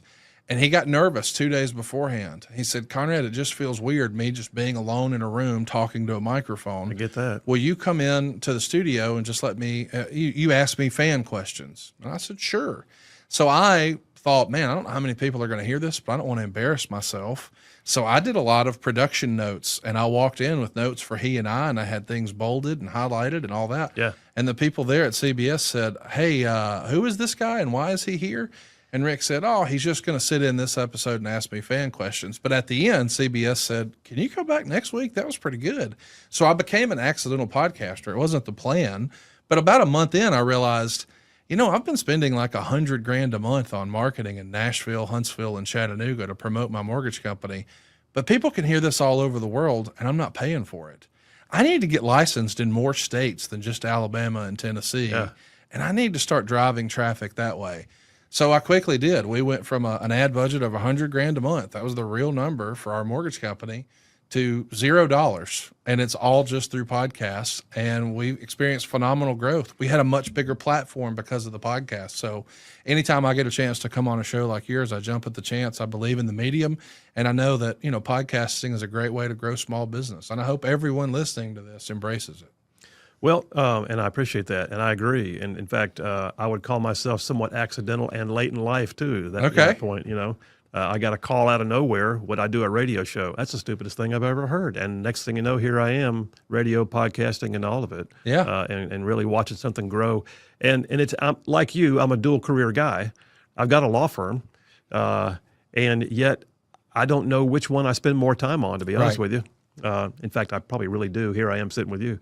But the truth of the matter is, it's a hoot, and you get to do what I call impacting culture. Yes. And that's where I feel like my calling is impacting culture, and having an opportunity to be a part of the mix, and to express something that other people might go, oh, that's what I've been trying to figure out the words to say, and if I can get that done in a day, I feel like I've done my gig. Absolutely. All right. That being said, let me ask you. So the accidental podcaster, but it didn't just stop with the one. You had Woo Nation, you and Ric Flair. That's right.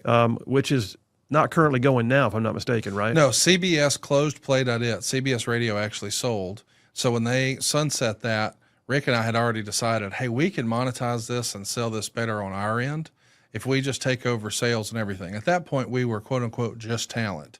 But I, as an entrepreneur and small business owner, I was like, I think there's more money to be made if we just control it all. Yeah. So I pitched him on, let's just launch our own show independently. And my buddy Dave Green, who I met because he ran the Cumulus cluster in Huntsville, which features one of your fabulous shows on WVNN, he had moved back home to St. Louis. And I reached out to him and I said, hey, do you think you could represent me as our ad sales guy? And he said, absolutely. So we came up with, using my graphics girl, like a slate for him to pitch, and well, we could, pitch some sales, and it worked.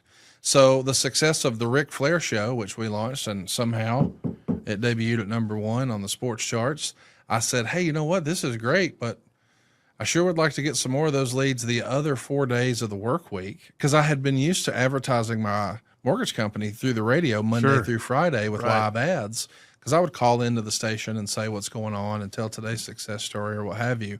So I thought I need to build more shows. So I had, through a different project, I was doing some recruiting in Nashville, and I wanted to shoot a campaign targeting guys who had worked in the auto finance industry. They understand sales, they understand interfacing with customers, and they understand finance. So I thought these guys are natural to do it in the mortgage business, but a much better quality of life. Anybody who's worked in the car business can tell you it's just a grueling grind of a schedule. So to be able to get back more of that time and perhaps earn more money, I thought, hey, this is a home run. So I reached out to a former WWE producer who had produced a bunch of their stuff through the years for guys like The Rock or Stone Cold or The Undertaker. And I said, help me come up with a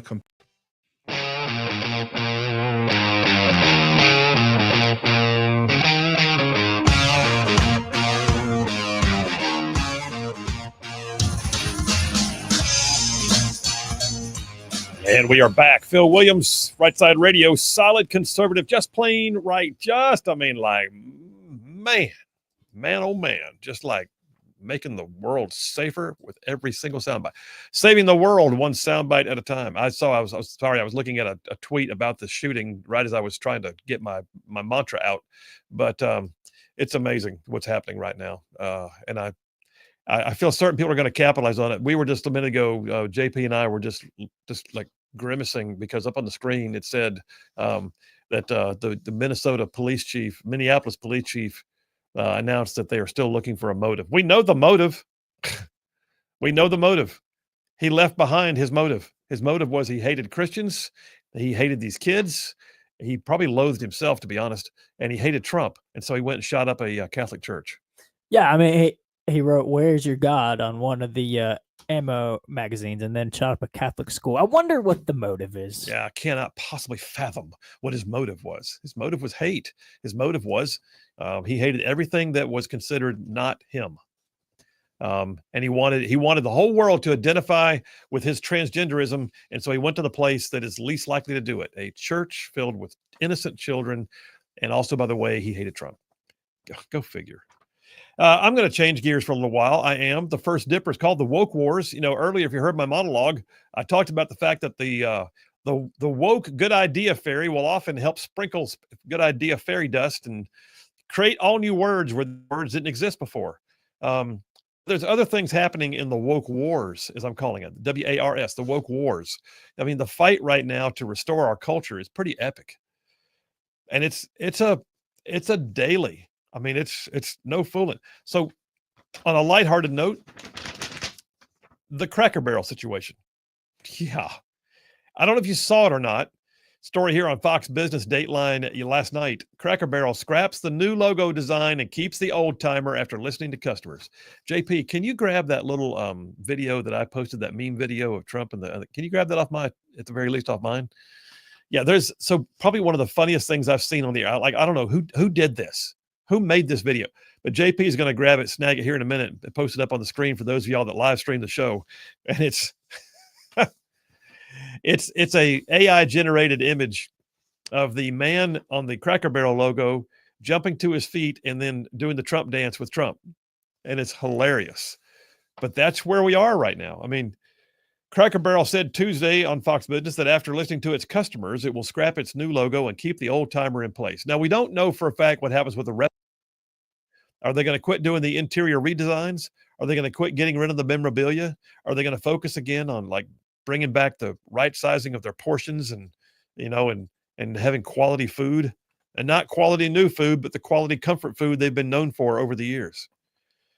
But yeah, Cracker Barrel says, as a proud American institution, our 70,000 hardworking employees look forward to welcoming you to our table soon. Well, good. And they also thanked President Trump for weighing in on the issue of their iconic original logo. JP has it up on the screen right now for the live streamers. You're cracking up at looking at it, aren't you? I mean, it's pretty great. It's just pretty great. Who did this? I mean, that's hilarious. This is the good aspects of AI. Yeah. Yeah. Yeah. You hear about all the stuff about AI taking jobs and everything, but then you see that and you're like, okay, maybe all right. Yeah, this is hilarious. So yeah, if you're watching the live stream, there's Trump and Uncle Herschel on the front porch of Cracker Barrel leaping to his feet and doing the Trump dance. It's hilarious. So congratulations, Cracker Barrel, on changing your logo back. All of your fans very much appreciate it. One supporter wrote. Actually, Trump weighed in and said something like that too. He wrote, "Good luck in the future. Make lots of money. Most importantly, make your customers happy again." So we'll see what remains of the other plans they had. But it's like Trump said, change it real quick. Do it. You'll get $1 billion worth of free. I mean, that right there, that little video I just did is going viral right now. And that in itself is an ad, and they didn't have to pay a dime for it. It's just called fixing it. Except they now $700 million in the hole. And then how much did they spend to go back to the original? I don't know if they spent the whole $700 million they had slated for doing the whole redesigns, but good Lord, that would have been like, they're talking about at that point, $1 billion. Their market share dropped to 124 million. So anyway, other battles going on in woke world. So me personally, loving this. Wokespy.com has a piece, says that Dateline yesterday Dozens of Planned Parenthood clinics have already closed or are slated to close this year as the Trump administration advances its efforts to block abortion providers from receiving taxpayer dollars through Medicaid. This is huge. Right now, like upwards of 41 Planned Parenthood clinics have closed or are closing across the nation. That's a lot of babies being saved, to be honest with you. By Planned Parenthood's own account, this will stop the forced taxpayer funding of abortion businesses and could cause up to 200 facilities to close. I'm good with that. I hate it for the people who worked just on the side, not the ones who performed the actual procedures, but nonetheless, saving all those babies, worth every bit. So in the woke wars, you guys, we're winning some stuff. We're winning lots of stuff. But I'll tell you one that I don't know if she realizes how creepy this is. I don't think she is. It's one of those things where most of the time the left is not very self-aware. They're just not. They totally miss it. They can't clue in. They don't recognize when they've worn out their welcome. They always overreach. Story here on Daily Wire, though, is kind of like next level. So in a TikTok video on Monday, this is Dateline today, by the way. In a TikTok video on Monday, a Michigan Democrat legislator offered to help children get access to a gender-affirming care if they will just contact her office. Let me make sure I'm clear. You're telling me that a sitting member of the Michigan State House is encouraging children to call her office so she can bypass the parents, talk to them directly, and get them medical attention for what she believes is the right thing to do, which is, treat their gender dysphoria with medication and surgeries. In the video, Reingens is the Democrat's name. State Representative Carrie Reingens told children they can still get care at other places in Michigan. Said, I want you to know, as a trans kid here in Michigan, this care is obviously safe and effective. That's why it's been approved. So reach out to our office. We'll be able to connect you with what might still be available in your community. She's talking to kids. Who does anyone see this? What a creep.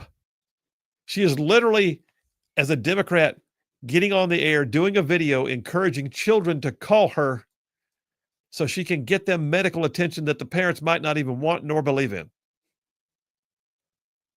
Does she have a clue? Does she have any level of self-awareness whatsoever? I wonder if she has kids of her own, because it's normally people like that say stuff like that don't actually have kids of their oon and don't. That'd be fascinating to know. Look it up and see. It's spelled. Her last name is spelled Reingens, Rheingens, Carrie Reingens, and to see if you can find out anything about her from Wikipedia, even, or something like that. You find it? Oh, okay. Carrie Reingens. No, I'm still looking. Michigan State Rep Brad Paquette, who is leading an effort in the Great Lakes State to protect children from gender procedures, told the Daily Wire he has a pretty good relationship with Reingens and has discussed this issue with her pretty extensively. In other words, what he's saying is, yeah, I'm trying to talk to her about it. I got more. In a minute, I'll tell you about a case we just lost in court. Woke Wars. Phil Williams, Rightside Radio. Y'all stay tuned. We'll be right back. Commercial. So we worked on it for the better part of a week. And near the end of one of our shooting days, we're just collapsing on my couch at the house like, whew, what a long day. And as we're just shooting the breeze, I said, hey, man, what happened when? And I asked a very specific wrestling question. And he adjusted in his seat, and we talked about it, and he told me the story. His name is Bruce Pritchard. Okay. And at the time, he had worked at a Volvo dealership. And then after that, he had worked managing a law firm for a great close personal friend of his named Rob Taylor in Houston, who was really an icon in the mesothelioma and asbestos and all that sort of stuff back in the day. Anyway, I'm saying all that to say he thought he was completely done with wrestling, and wrestling was done with him.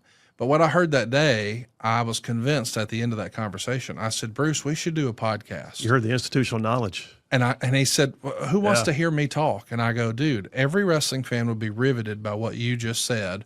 The only trouble is we didn't record it. But if we would have recorded that and posted it, it would be the most viral wrestling podcast there is.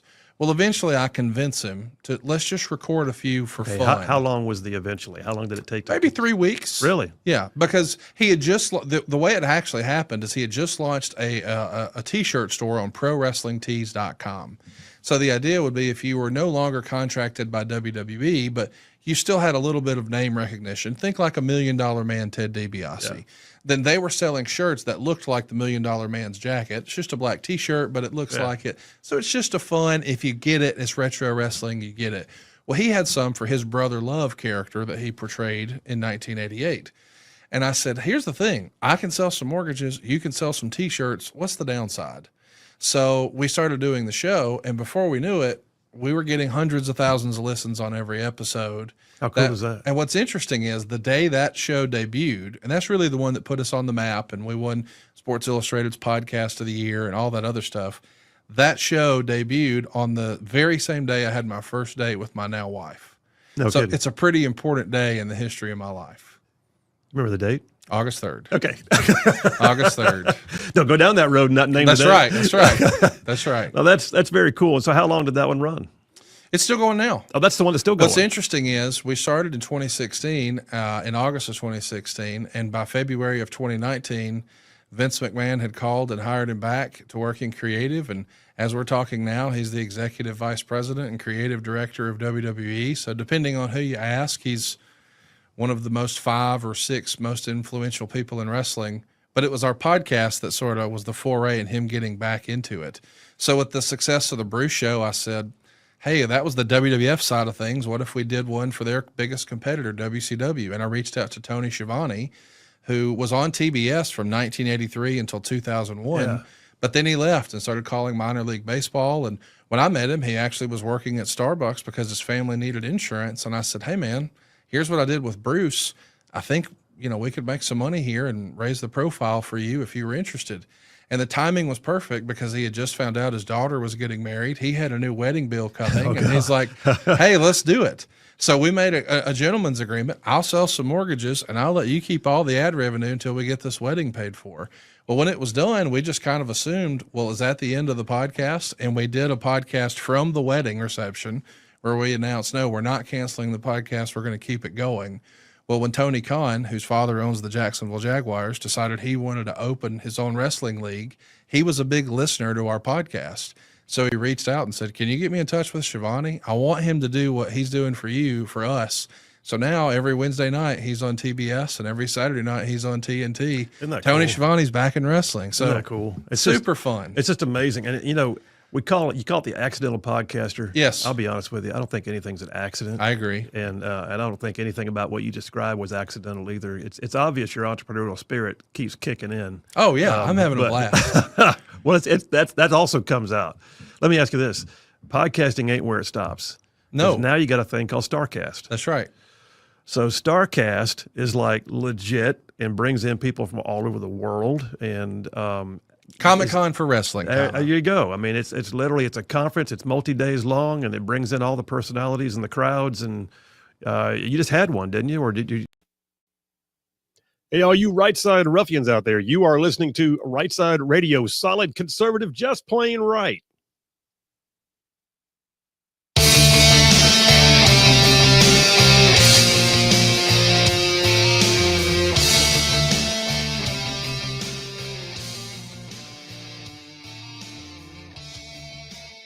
And we are back. Phil Williams, Rightside Radio, solid conservative and just plain right. Just covering down on some major ground across the southeast U.S. of A. Y'all, I'm talking about this show. This show. It goes like from Huntsville back on over to Chattanooga. I'm talking about from Tuscaloosa back on over to Gadsden. I mean, all the way down to that loveliest little village on the plains we call Auburn, straight across the line from there to what we call once again Fort Benning. And then big old patches of North Georgia, Mississippi thrown in just for good measure. And that's just the radio. That's just all y'all in radio land. Then there's all y'all in the whole wide world, though. Going to the World Wide Web, though.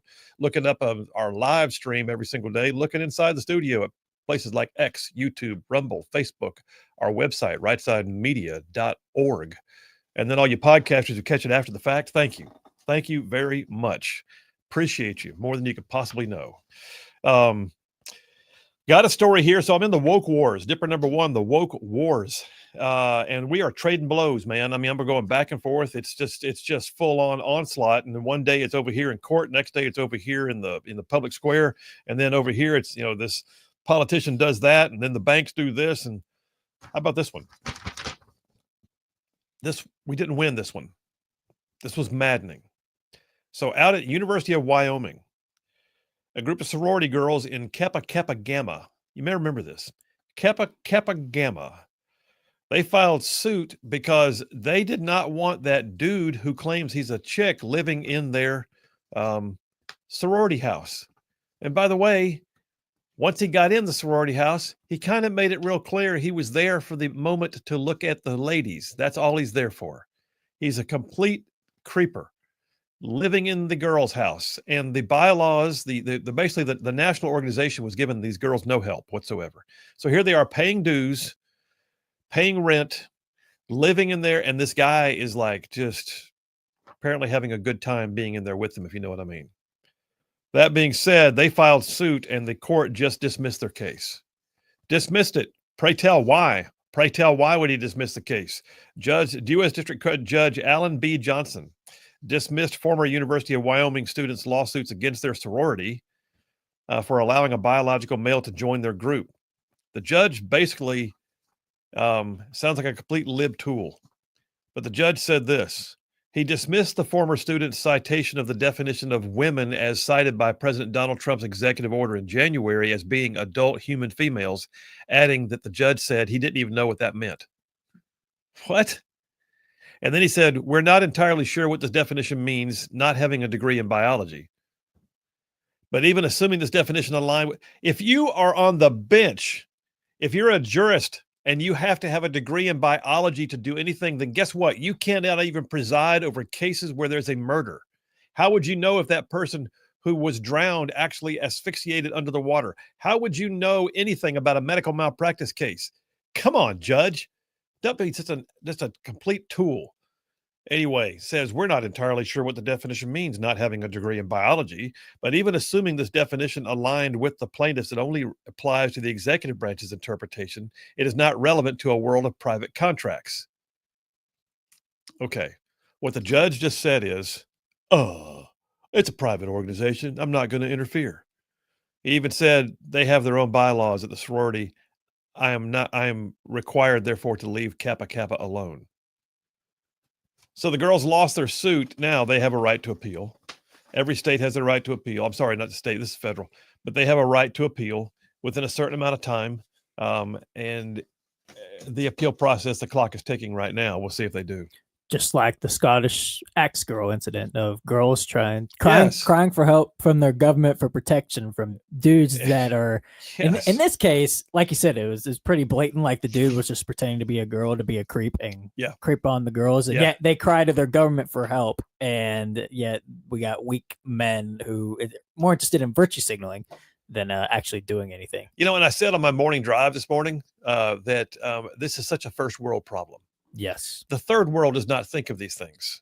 The third world is not out there looking for transgender rights and looking for the opportunity to have, men live in the girls' houses. They don't. They're looking for the next meal because, when it's a third world, you don't get into all of the fat, lazy issues that first world people create for themselves. And I bet you if that judge had a daughter that came to him and told him that some guy was trying to creep on her in the sorority, I bet he would have a little bit of a different, well, listen, honey, I don't even know what a definition of woman means. So, that he would have a much different approach. I guarantee it. If you look at pictures of this guy too, by the way, the article has pictures of him just grinning, being, he's in all the pictures, at the sorority house, not even trying to look like a girl. He's just a dude hanging out in the sorority house claiming to be transgender. Remind me what school this was again? University of Wyoming. Oh, wow. That's actually kind of surprising. Yeah. Wyoming's pretty conservative. And then I got this story for the Daily Caller. So my forays back and forth to CNN, which I've been thoroughly enjoying, to be honest with you. My forays back and forth to CNN have been on the Abby Phillips show, which is at 9 p.m. Central. Well, they just had an explosion on that show just the other night. CNN Newsnight host Abby Phillips' characterization of the situation was interesting. she had somebody on named Arthur Aidala. Some of you all have seen him before. He's a criminal defense attorney. He's very outspoken. And they had a former MSNBC host named Tiffany Cross. Tiffany Cross told Arthur Aidala, you ready for this? Said, I think the reason why you might feel whatever he's talking about, Arthur, is because you maneuver in society with a certain privilege. Here we go. So the question is, and then all of a sudden Aidala went, hold on, what privilege? When I get on the subway, just tell me what privilege. When I'm dressed like this on the subway, I'm a target. That's not a privilege. I'm a target. There's a guy who probably has a wallet and a watch. You're a target. And she says, Arthur, I want to be open with you. I want you to have a little bit of intellectual curiosity and be open. Let me finish my point. And he said, okay, I'm real curious. And then she went on to basically talk about white privilege. Woke wars. Now, my understanding is Aidala wore her out. But the truth of the matter is that is such a load. A major load. We're looking at crime, and they want to make it about white privilege. We're looking at people being mugged in the subways in New York City, and her claim was, well, if you're white, you're not going to have a problem. Do they know how many white people got mugged, or pushed in front of a train, or had to step over, homeless people that were panhandling? Unbelievable. Tell that to Big Balls. Thank you very much. Yeah, thank you very much. In the woke wars, because that's where I am right now, in the woke wars. In the woke wars, I will tell you this, President Donald Trump just got an award from the U.S. Marshal's Office. You know why? Because law enforcement is loving what they're seeing right now. In fact, they even said this in this award, in the speech, they said, thank you for your policies and your efforts to uncuff law enforcement officers all over the nation. And he said, you're making a difference. You're letting good cops be good cops. And that's amazing that law enforcement is giving an award. Think about this. I understand their level of appreciation. I get that. But they're actually giving an award to someone for allowing them to do what they signed up to do. That's what that is. Thank you for taking the handcuffs off. Thank you for allowing us to actually be law enforcement officers. But in the woke wars right now, you're watching crime plummet in Washington, D.C., and people are paying attention. And you're watching people on the street saying, we want some of that in Chicago. Thank you for preserving our property in Los Angeles. Oh, by the way, can you get the Tren de Aragua guys out of our apartment complex in Aurora, Colorado? I mean, they're the people who are not inside the MSNBC type bubble, they're loving this. Law enforcement is loving this. And the woke wars, it's making a difference. Two more pieces, and I'll end with this dipper. Two more pieces. It is maddening to me.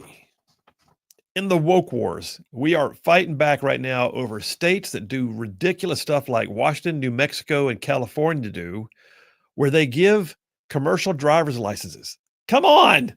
Commercial driver's licenses to people who can't even speak English.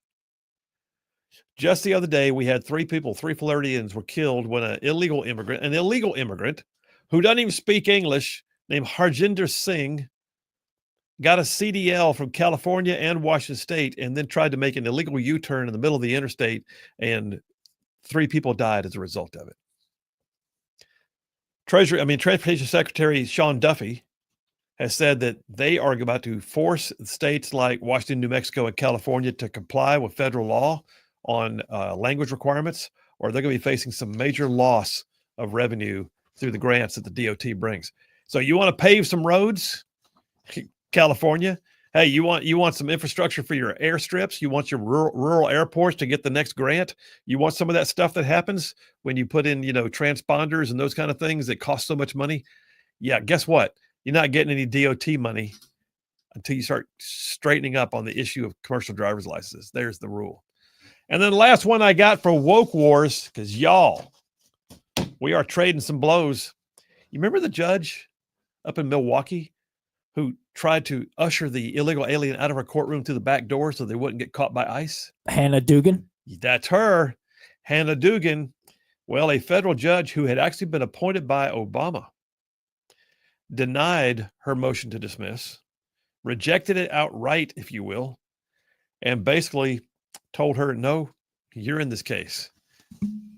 And that's a win in the woke wars. So out of all the ones that I've got in my stack, most of those were actually wins. The woke wars are ongoing, my friends. They are. The woke wars are absolutely ongoing.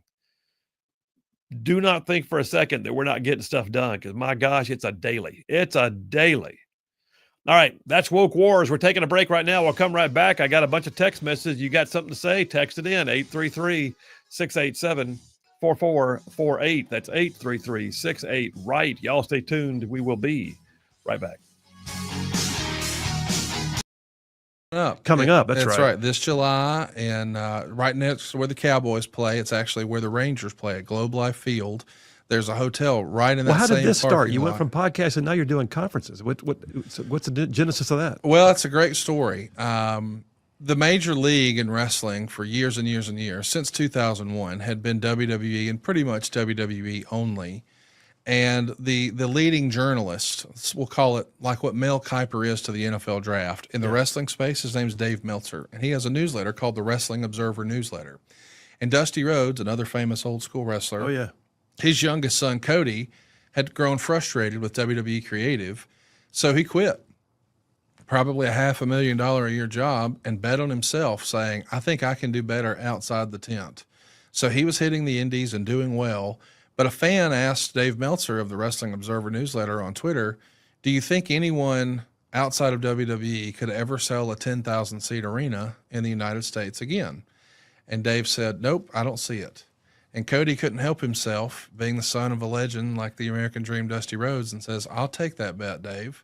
So he got together with the Young Bucks, a fabulous tag team out of California, and they agreed that they would put their money where their mouth is, and they would rent the Sears Arena in Hoffman Estates on the outskirts of Chicago. It was a 10,000-seater, and they were going to put tickets on sale and make a big splash and try to prove Dave wrong, that wrestling doesn't start and end with WWE. It can exist outside of there.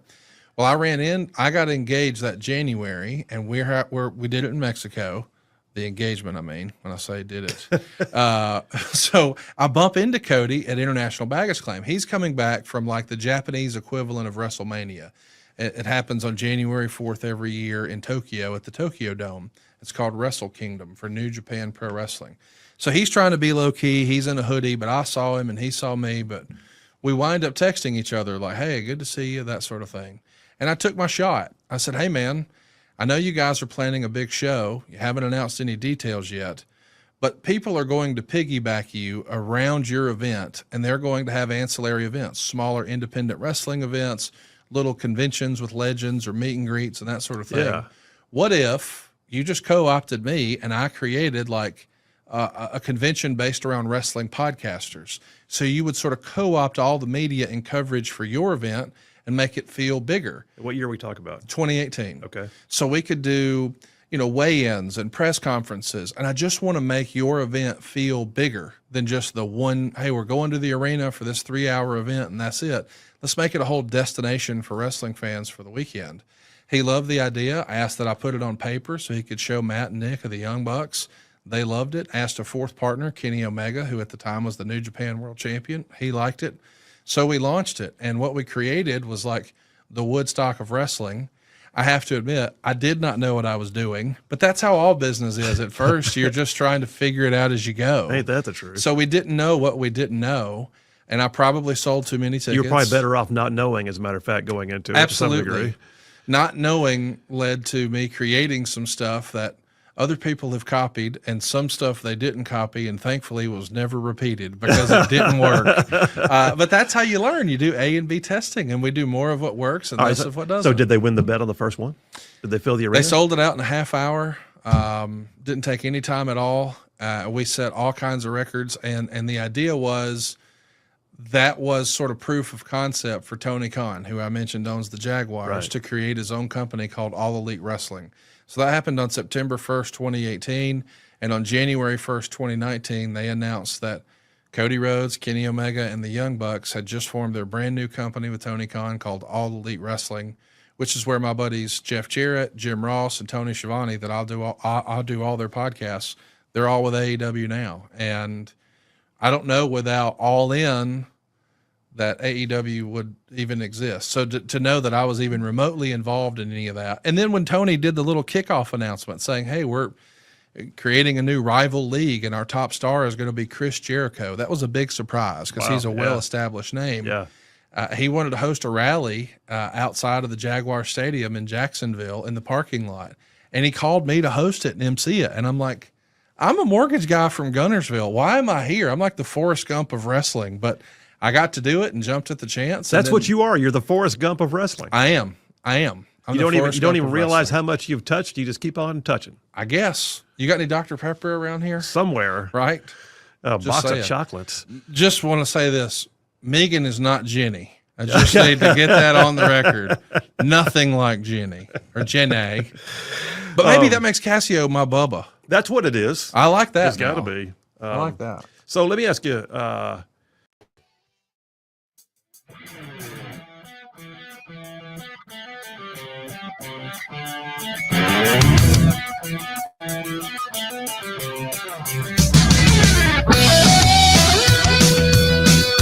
And we are back. Phil Williams, Rightside Radio. Solid, conservative, and just plain right. Just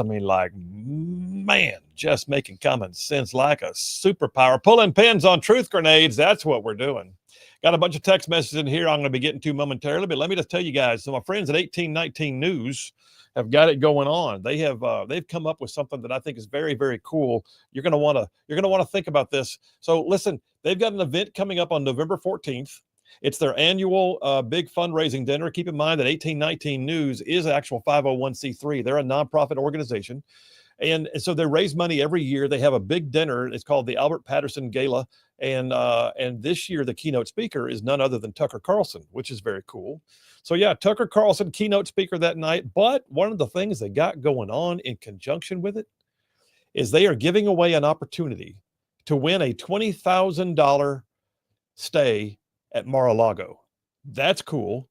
Now, it's $500 to enter. $500 to enter, but you have the chance to win a $20,000 package that would include everything from, to several days and overnight stays and candlelight dinners and spa treatments and all the amenities that come with Mar-a-Lago. Y'all, this is way cool.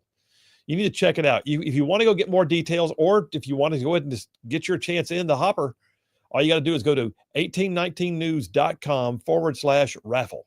That's 1819news.com/raffle to get your chance to win a $20,000 stay at Mar-a-Lago. Listen, that's just cool. And all proceeds go to help 1819 News continue to be the harbinger of truth in our state.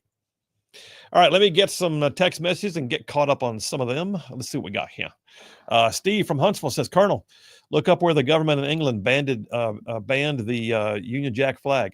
Now, by the way, it wasn't the Union Jack. It was the St. Andrew's cross, right? I believe. Union Jack is the flag of the nation, surely to goodness. But what was that about? I saw there was something about someone trying to fly it and they told him to take it down, but I don't know the details on it. I don't know the details either, other than I'm seeing a bunch of people talk about it. So I don't know what initial incident caused it, but yes, I've been seeing that. It's just a mess. Like if you think America is bad with the migrant problem, luckily Trump's gotten that under control. But even during Biden, I would look over across the sea and look at England and like, oh my goodness. Yeah. Like it's whew.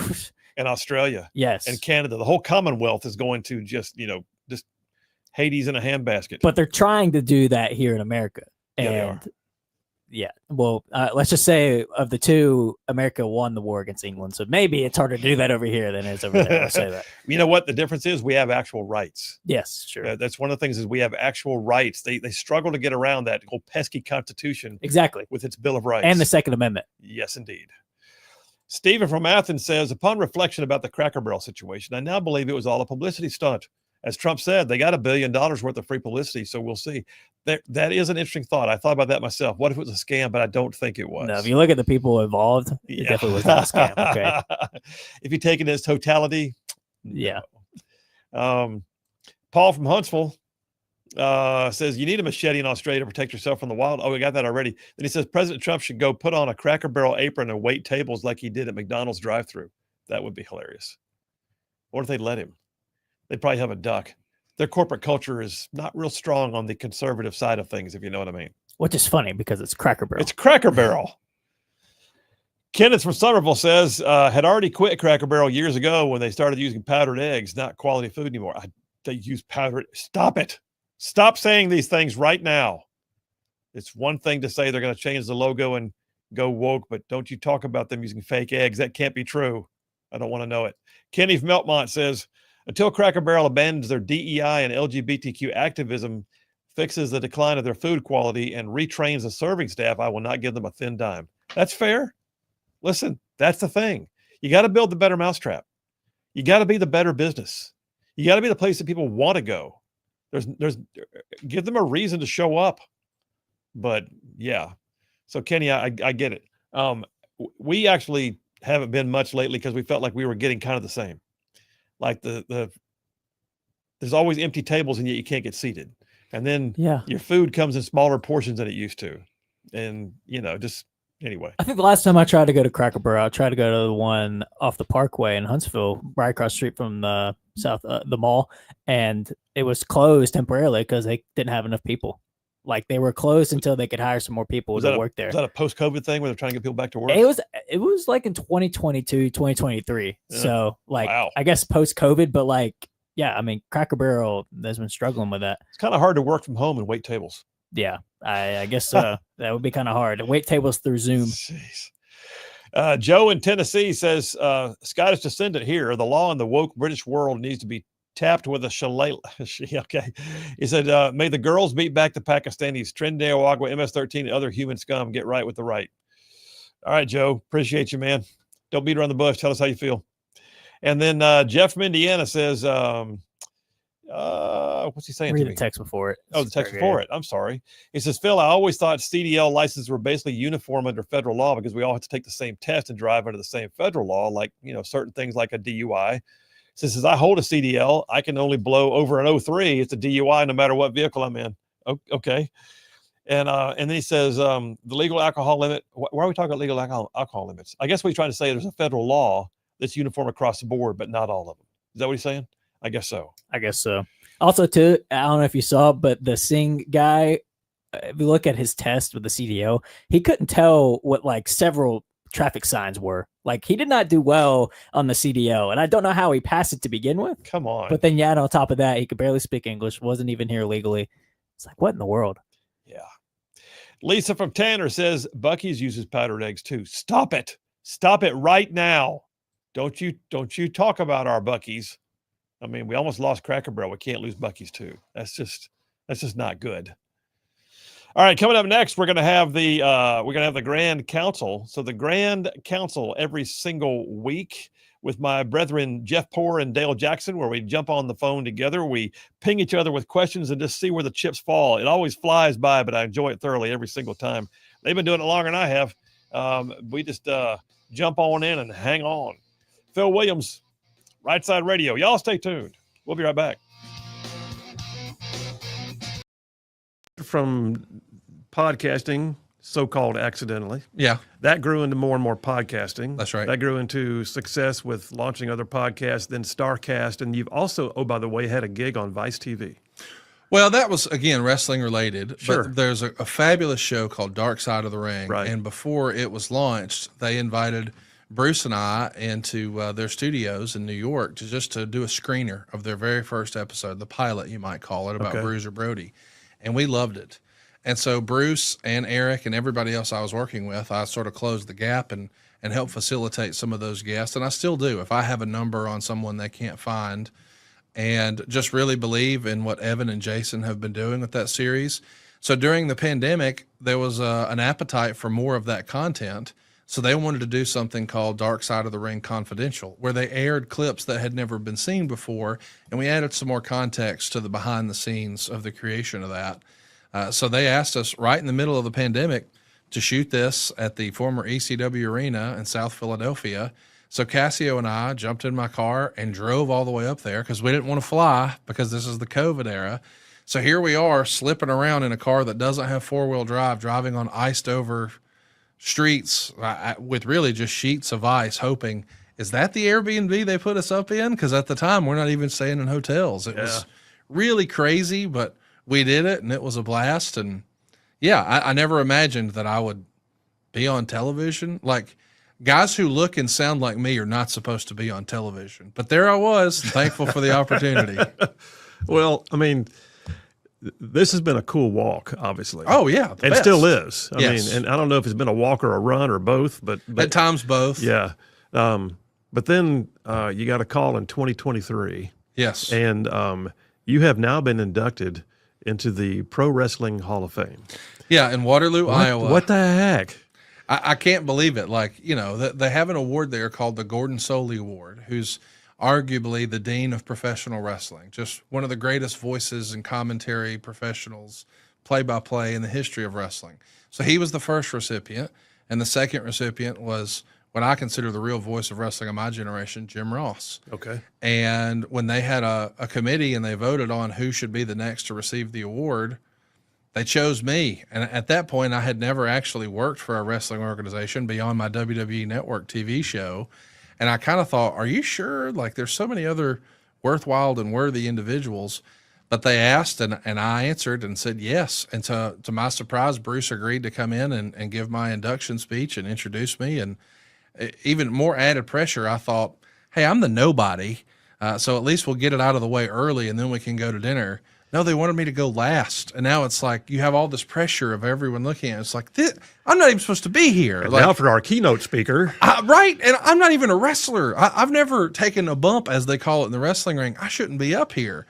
But I was very thankful and appreciative that last year I was able to nominate, and there was 100% unanimous votes for that Tony Schiavone. How about that? Went in the Hall of Fame, and that was his very first Hall of Fame. And he started broadcasting wrestling in '83. Wow.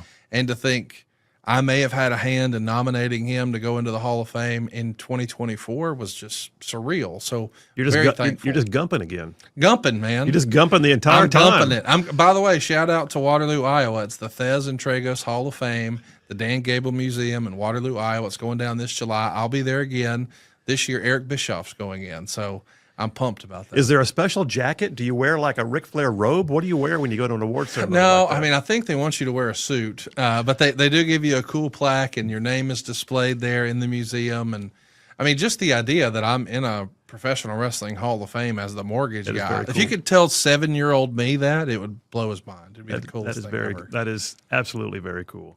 All right, so you got this crazy life. Did you ever imagine this stuff? I mean, you've definitely got two sides to your professional life. Both of them are still gainful and still going. Yeah. And both of them are still time takers, and both of them you still have people that work for you here, there, and the other, and you're running and gunning.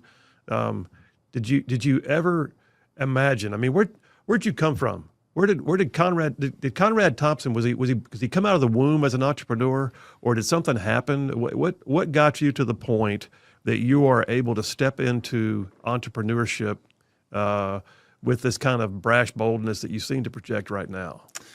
Well, that's an interesting question. First of all, I appreciate that. I like brash boldness. If that's the way people describe me, that would write be that cool, down for you. right? Brash Yeah, and bold. I like Right. it. No, my grandfather, I guess maybe this is part of it. He was in the Amway business and did really well. Oh, wow. I never even studied Amway, but I guess people get impressed when I say he was double diamond. I guess that's a thing. I don't know.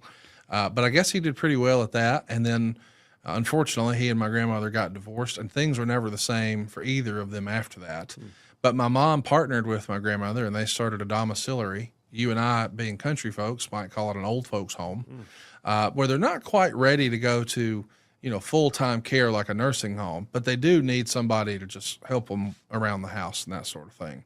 So they created that. And then my dad he worked at the prison system. He was a security guard or a prison guard, and he would, do drug tests and whatever other tasks they had him handle at the prison there.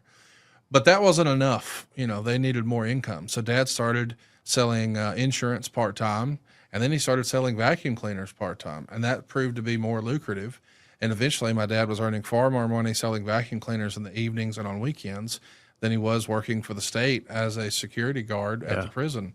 So he had an opportunity to have his own territory, and eventually he jumped at it. So we went from Prattville, Alabama, a suburb of Montgomery, up to Gunnersville, and that's where I graduated high school. But I saw my parents' life change from where, mom was telling me, don't answer the phone. That's grown folks' business. Those are bill collectors. Yeah. And I learned things like if you mail the cable bill to the power company and the power bill to the cable company, it'll buy you a few more days. So I grew up with that. And I remember wanting to be able to do better and provide more for my mom. And so when I saw that become a realization, now we're taking fancy trips to Cancun and we have a 2-story house and an in-ground pool and mom's driving a Lincoln. I remember what that felt like. So I just decided right then, hey, I'm going to be in sales. I want to do sales. How about that? So when I was a sophomore at Gunnersville High School, I got as silly as this sentence sounds, a full ride at Sneed. But Sneed State Community College had a program called the Ambassador Program. And if you were chosen to be one of the Marshall County ambassadors through a series of testing and interviews and things like that, they would allow you to go to Sneed. So I did that.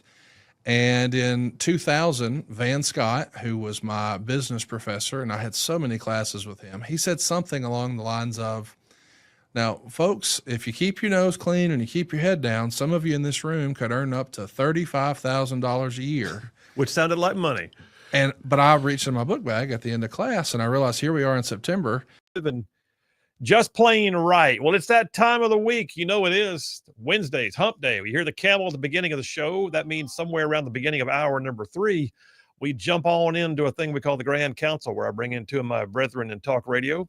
So let me just call a quorum and see what we got here on the roll call. So turning my attention northward first from 770 AM, 92.5 FM, WVNN, Cumulus Broadcasting out of Huntsville, host of the Dale Jackson Show. Also does a gig with Yellowhammer News and has a TV gig as well. That would be Dale Jackson. Are you there?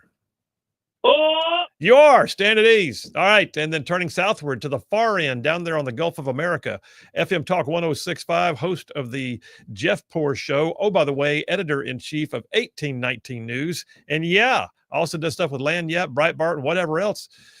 Jeff Poor, are you there? I am present. Quick correction. I have been let go from Lanyap. Well, you know what? Their loss. But I pronounce Yeah. a quorum. All said and done, hit it, man. Assemble the Grand Council. Ba-ba-da. All right, we're on. Jeff, since you're apparently licking your wounds with Lanyap, go ahead and you take the first question, man. What you got? Biggest takeaway from last night's municipal elections. Wow. Probably more of a, I know there's a lot of statewide implications, but you guys have a North Alabama perspective. What do you think? Dale, you go first.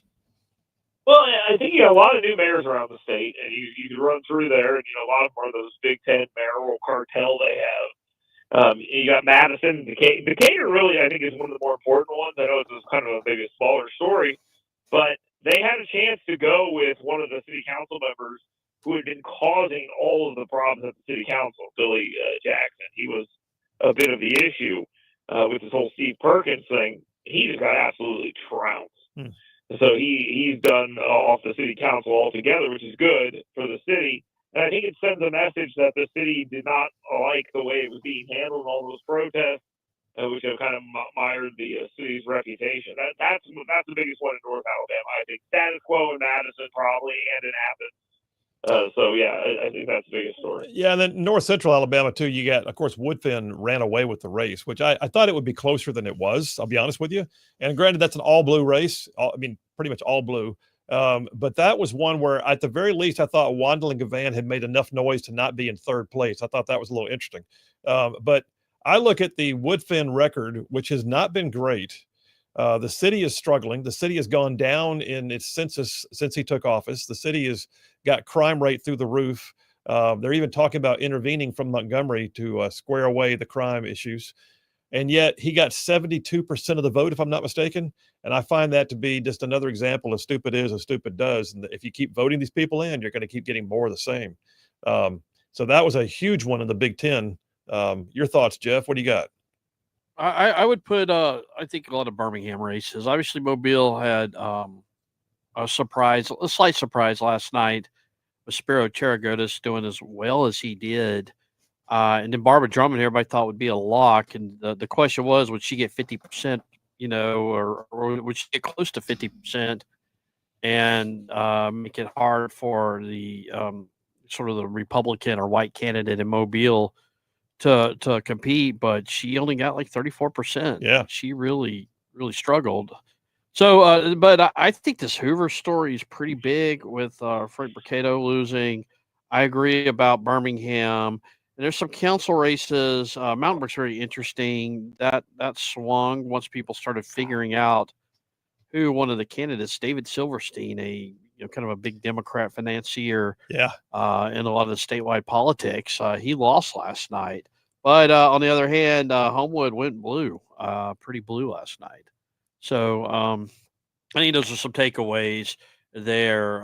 There's some other ones around the state, but dealing with some of these places with the libraries, it turned out that wasn't a big issue in anywhere last night. Well, let me ask you this, Jeff. You kind of intoned in your question, what did these elections tell you about things to come? Do you think these portend something? Like, is there more blue coming? Is there more red coming? What are you seeing?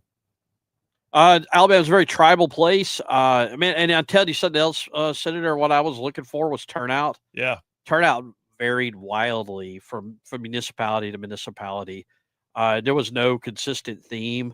Some places, some, decent sized cities, the turnout was in the hundreds and, down around 8%. And then in some places, you're topping 35%, which is high for a municipal election. I was looking for that. But I guess the one theme, it just seemed that Dale pointed this out with Decatur, the reasonable case, the reasonable candidate tended to do a little bit better than a bomb thrower or somebody with some kind of radical viewpoint. Cool. I'll tell you what, while we're talking about cities in our state, let me talk about comments that Tommy Tuberville made. So Senator Tuberville, very likely not, unless something like drops out that we can't see, he's going to be our next governor. So Tommy Tuberville says he has no problem with the idea of bringing the National Guard to Montgomery or Birmingham to resolve crime issues if that's what it takes. And so he's talking about doing it as a governor, which I thought was interesting. Give me your thoughts on that one. Dale, you first. Yeah, I think that was kind of be my question too, so we can spend some time on this. With Tennessee and Alabama both, you have problems in big cities, Memphis, Birmingham. Some say Nashville. I'm not sure I buy it. I think Montgomery's under control. But the fact is, why would you not want to use your National Guard to do this? It's showing it's working in D.C. Yep. Who cares what Woodfin says? Who cares what whoever the hell the mayor of Memphis says? Who cares? They failed. And Archibald just wrote a piece for AL.com talking about, Birmingham swagger is back or something. It's like, what are you talking about, you loser? It just makes absolutely no sense. But they're trying to sell that. Send in the Guard. Jeff, I got some thoughts, but you go ahead first. No, I don't know necessarily Birmingham or Montgomery. I think they're already working with the feds. They just don't want you to know it because it hurts them politically. The three places I would say you need to watch Bessemer, outskirts of Birmingham there. I think Pritchard down here, my way, and I'd say the city of Selma. Yeah, those places seem to be really deteriorating. They're the law enforcement presence just isn't there. But the Montgomerys, Birmingham, Mobile, Huntsville, they seem to be working with Aaliyah or the feds, when there's issues. Here's the thing, and I think what he'd have to deal with is what Trump's got going for him right now in D.C. is he has an actual statute. He has the Home Rule Act that allows him to intervene and actually take over the police force and give them direction. Whereas I think in these Alabama cities, the governor calls up the Guard. All you can do is hope for cooperation. Otherwise, you're just running alongside them as opposed to sort of lead guiding and directing. So it would be a bit dicier, but I still think that there are parts that you mentioned Birmingham, and by the way, I used to live in Mobile, so I'm totally familiar with Pritchard. But I think that Bessemer and Pritchard absolutely need to be looked at, and it would be interesting to see if they get that kind of cooperation. Third question, first round, 2 minutes. What do you got, Dale? Well, you kind of stole my question, but I'm going to go back to John Archibald then. He's saying Birmingham can get back their swagger and get their law and order under control, start attracting businesses and stuff again. But they're losing population. Yeah, they are. That's the truth. And they've got big, serious problems. Can they get their swagger back? Well, it depends on what the swagger is. Right now you got a pro football team, sort of, that's looking at leaving, although they made it. Now they say they're staying. You got the population base that is fleeing. They've gone from being the largest city in the state to now they're maybe third, almost fourth, all within 1 10-year span. And the business community is suffering. Until you can do something to reduce crime and enhance the ability for people to actually live with quality inside the city limits, they're not going to have their swagger back. They're just not. Jeff Rowe? No, Birmingham's a dead town. I mean, you'll have a central business district, but the infrastructure's old. There's nicer places to live in the Birmingham area. If you have to have a job in Birmingham, why would you live in Birmingham unless you're, I don't know, Shauna of the South or whatever, who lives in Avondale. But, you know, you live in, there's all these nice places, Mountain Brook, Homewood, Vestavia Hills, Hoover, Shelby County, etc. And they can't compete with that. I mean, I just, why would we invest so many resources into trying to get Birmingham its quote unquote swagger back? Your own question, Dale, 30 seconds. What do you got? No, I don't think they can. Jeff laid out almost every single one of the reasons that they don't seem to be going in the right direction. Rewarding Woodfin just says, okay, do what you keep doing what you're doing. Yeah, that's where we are. The Magic City, the Tragic City. All right, we're taking a break right now. There's round one. That's it. The Grand Council, that flew by. Round one, Grand Council. Round two coming up. Phil Williams, Rightside Radio. Y'all stay tuned. We will be right back. My year to date is like 60 grand. There you go. So I came to Van after the room had cleared out, and I said, hey, I think this was my last class. And he says, are you dropping the class? Because I'd had several with Mr. Scott. And I said, no, I think I'm dropping school. And he said, what do you mean? And I said, well, you said if I keep my head down and I keep my nose clean, I could earn $35,000 a year, but here's my paycheck stub. And he looks at it and he looked up at me and said, son, you make more than me. Why are you here? And patted me on the arm. And that was it. I never went back. How about that? And before I knew it, I moved to Huntsville because I wanted to be where the people were. If you're in a sales job, you need to go where the people are. Yeah. So living in Gunnersville, 6,000 people at the time or whatever it is, I went to Huntsville, rented an apartment, and 11 months later, I bought a house, and mortgages, here we come. Well, so looking back to your family, I mean, I heard a couple things in there. I heard work ethic. Oh, yeah. I heard my pastor said, just last Sunday, actually, he said, if we don't quit, we win. That's right. And there was a bit of that mixed in there. Oh, yeah. More than work ethic, it sounds like there was also a tenacious effort to not quit. Absolutely. My dad is my hero, and he instilled a great work ethic in me. He instilled a positive mental attitude. You know, I feel bad for folks who grew up in a household that just breeds negativity. That's not the household I grew up in. Yeah. You know, my parents were just drilling into me that I could do anything I wanted. My mom painted a vision for me that one day I'd have Rolls Royces and live behind gates and all this crazy stuff. And then later, you know, as a teenager, Ric Flair did promos on TBS that I was watching on a VHS tape. I'm watching it in 97, but he said it in 87 that he wanted to live in the biggest house on the biggest hill on the big side of town. And he's got a limousine a mile long and blah, blah, blah. So he was talking about swag, as the kids would say in these rap songs today, way back then. And as a 15, 16-year-old, it was like, yeah, that all sounds pretty good. I think I'd like that. And I felt like sales was maybe my ticket there. But I grew up selling, you know, I mean, I thought I would sell insurance or I would sell vacuum cleaners like my dad. But then a neighbor next door to our suite in Huntsville at the office suggested that I come sit with him one day, and he taught me about mortgages. And I'm 19 at the time. How about that? I don't even know that I don't know how to spell mortgage. I certainly don't know there's 2 G's in it. I would have never guessed that. But I remember looking at it and saying, okay, Jeff, I get we're saying their payment goes from $1,300 to $900. But if their payment goes down $400, how do we make money? Because as a salesperson, I was used to, think of like the car scenario. If you go buy a new car, you're going to get a new payment. So I'm just thinking, wait a minute, we're not charging them more, we're charging them less. Where's the margin for us? I couldn't wrap my head around it. But once I realized, oh no, it's based on the loan value. So you're making your commission on their $300,000 mortgage. Well, as a guy who had been thinking about selling $1,500 vacuum cleaners and making a commission on that, it was like, oh, this could be quite lucrative. So I went and told Dad, hey, Dad, I think I'm going to quit and try this. And Dad and I really came to an impasse because he felt like, hey, I'm only building an outfit here in Huntsville for you to run it. I still had one in Albertville. That was Dad's company you were looking at. Yeah, at that point, Dad had an office in Gadsden. Wow. He had one in Albertville. Yeah. He had one in Huntsville. And I was kind of running the Huntsville one, but I was like, Dad, this is another level.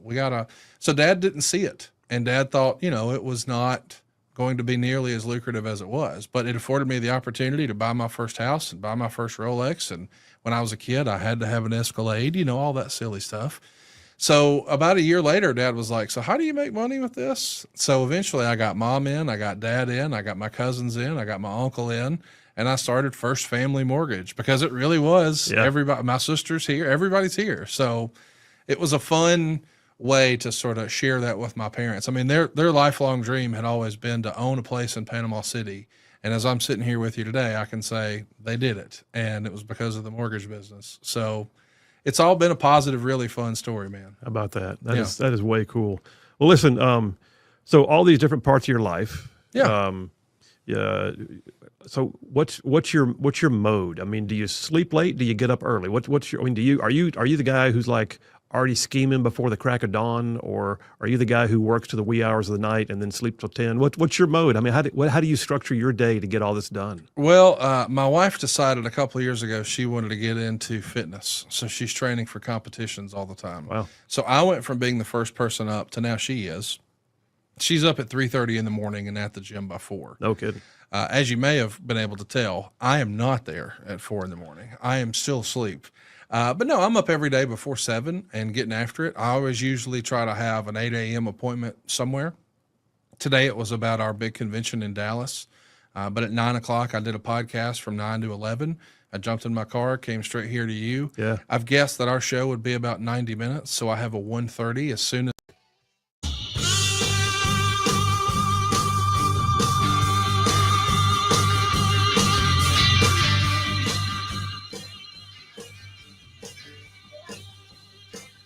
And we are back. Phil Williams, Rightside Radio. Solid conservative, just plain right. Pulling pins on truth grenades. All right, we're back for round 2 of the Grand Council with Jeff Poor, Dale Jackson, and just little old me. So let me go down to Mobile there. Jeff Poor, next question. What you got? Another tragedy today with the school shooting up in Minnesota. Tell me this: will we ever see the left is already kind of talking about assault weapons ban or whatever that means? But if they really mean what they say, why do these guys just never just say, "Well, why don't we repeal the Second Amendment?" Because they know they can't get there. They try to create these little artistic carve-outs and pretend that's not a violation of the Second Amendment. But you know what's really amazing is Minneapolis has some of the most draconian gun control laws. They have red flag laws. They have assault weapons bans. They have extended background checks. They have any number of things that are designed to prevent exactly what happened today. And guess what? It didn't do a thing to prevent it. You had a sick individual who, if there was anyone ever going to qualify for a red flag law, it would have been him. And he still shot up a church full of kids. It's an amazing story. Dale? Yeah, they're never going to admit what they want to do because if they tell the truth, nobody will support them. That's right. That's so they can't do it. I mean, the real problem here that needs to be addressed is how much did affirming these people for years, over the last 10 years, set our country back on mental illness and stuff like this. The only mental illness that we have where we say, hey, how can we make it to where these people can live with this? But we've decided we're going to do that for some reason. And now look at the problems it creates. I guess we're just going to deal with this from now on.